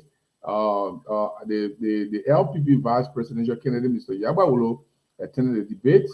The Linu Vice Presidential candidate also attended that debate. I mean, I don't know, the Chile from the whole process. I mean, I don't know why they left, but it's unfortunate. Tomorrow is going to be my opening statement. I know I'll be on time tomorrow because I'm in Bismarck. I drove from Faith Fargo to Bismarck. That's why I was late. I will be on time tomorrow. But honestly, the Liberian government should not have turned that man over. They should have insisted on the charges against the man. Maybe those charges will be bogus. Maybe it will not be bogus. Thank you. Let's come back to more. Let Mommy talk. Let's go home. Yeah, I will talk briefly, and it's just to re-echo. And the point I want to clarify is, Sierra Leone government was not doing favor for Costa. They were protecting his rights under international law that is signed to. They were honoring their commitment to international protocol. They were not doing any favor for Costa. George Weah has become accustomed to violating laws recklessly in Liberia. He has flaunted all our laws, procurement laws, budget laws, traveling regulations, and nothing comes out of it. So he muster the courage, or he muster the stupidity to violate international laws. The commission, the Independent Human Rights Commission, advised the government against sending this man back to Sierra Leone under the condition on which they were sending him. Liberia has an independent commission on human rights. They said this would be a violation of a commitment that this government has signed up to. And they went ahead and did it. Only because the president doesn't care about violating these laws. He doesn't know that there are consequences for violating these laws. There are dangers ahead of us. Our president, who is seeking re-election, care less about domestic laws, care less about international laws. These are things we need to tell our people. He flaunted ECOWAS, the United Nations Protocol on protecting people's and human rights, violated it. He doesn't care. Trouble is ahead of Liberia. Liberians should see it, and without disrespect to Weah, tell him to go and rest so we can bring our country back on path. I want to end on that note, and tomorrow we'll continue with the conversation. Sure. Just a few things I have to say, Mommy. I really am impressed with you. You're such a awesome, smart, brilliant young man. So I wish that you encourage. I want to encourage you to just continue doing well. Every time I hear your argument, I learn something from you. Lastly, I think that there's 3 laws that we just have to question. First, the ECOWAS Convention law that they mentioned in their letter. Then they also mentioned the No-Aggression Pact, Neutrality Pact that they signed with Sierra Leone. No, I had a chance to briefly pull them and read them. They're not making sense to me at all. It doesn't seem applicable. It doesn't make sense at all. I read the whole thing. I'm like, where are they coming from? Yes. However, as you said, consistent with the Human Rights Declaration, which Liberia is a signatory to that. Article 9 says that no one should be subjected to arrest. So those 3 laws, I think we should look at it clearly to see how Liberia is using them, or did we violate them. So that's what I have to say, guys. Good night, and we'll see you guys tomorrow. Thank you. Okay. Thank you very much. Thank you, Colette. Colette, thank you for being there too. Yeah, Nelson. Thank you. Go to Bill. Go to Bill. Let's see the Colette from Bon County. Yeah. Oh yeah. Oh yeah. Oh yeah. Oh yeah. Nelson, you should be tonight. Yeah, bye. No, we got the late night politics coming on. At Nobody else gets Let's see that Colette no. Oh wait. If I do Colette color. You're going higher now. Oh sure, I can't believe it. So you know Pacole from Bon area? Yeah. Okay, yeah. Patewe Colette, but he deceased now. That's my grand uncle. Okay. Yeah, his son is Anthony David, Councillor David Colette in Liberia. Whether you know him. Wow. Yeah, but we can talk more. We can talk sure. more. We'll connect later, bro. Yeah. Thanks a whole lot. I appreciate it. Thanks a whole lot. Well, folks, I want to say thank you for following this edition of the program Spoon Talk. Thanks for making your contributions in the comment section. And thanks for sharing the show as well for those of you who always make it their duty to do that. You can join us tomorrow for another edition of the program Spoon Talk. We'll be here to bring you all of the trending news, major things you need to know happening in Liberia. So till we come your way again, my name is Nelson Colette. Have for yourselves a good night. Bye-bye. Yes, I, a special one from the CEO, stand coming with the spoon. And your boy, Friday the Southern Band, Charges on the beat. On the spoon to get your information. On the spoon to be part of our discussion. Spoon television. Spoon radio station. Spoon gonna tell you what is happening in Liberia. Spoon gonna tell you what is happening in Monrovia. Spoon gonna tell you what is happening in Africa.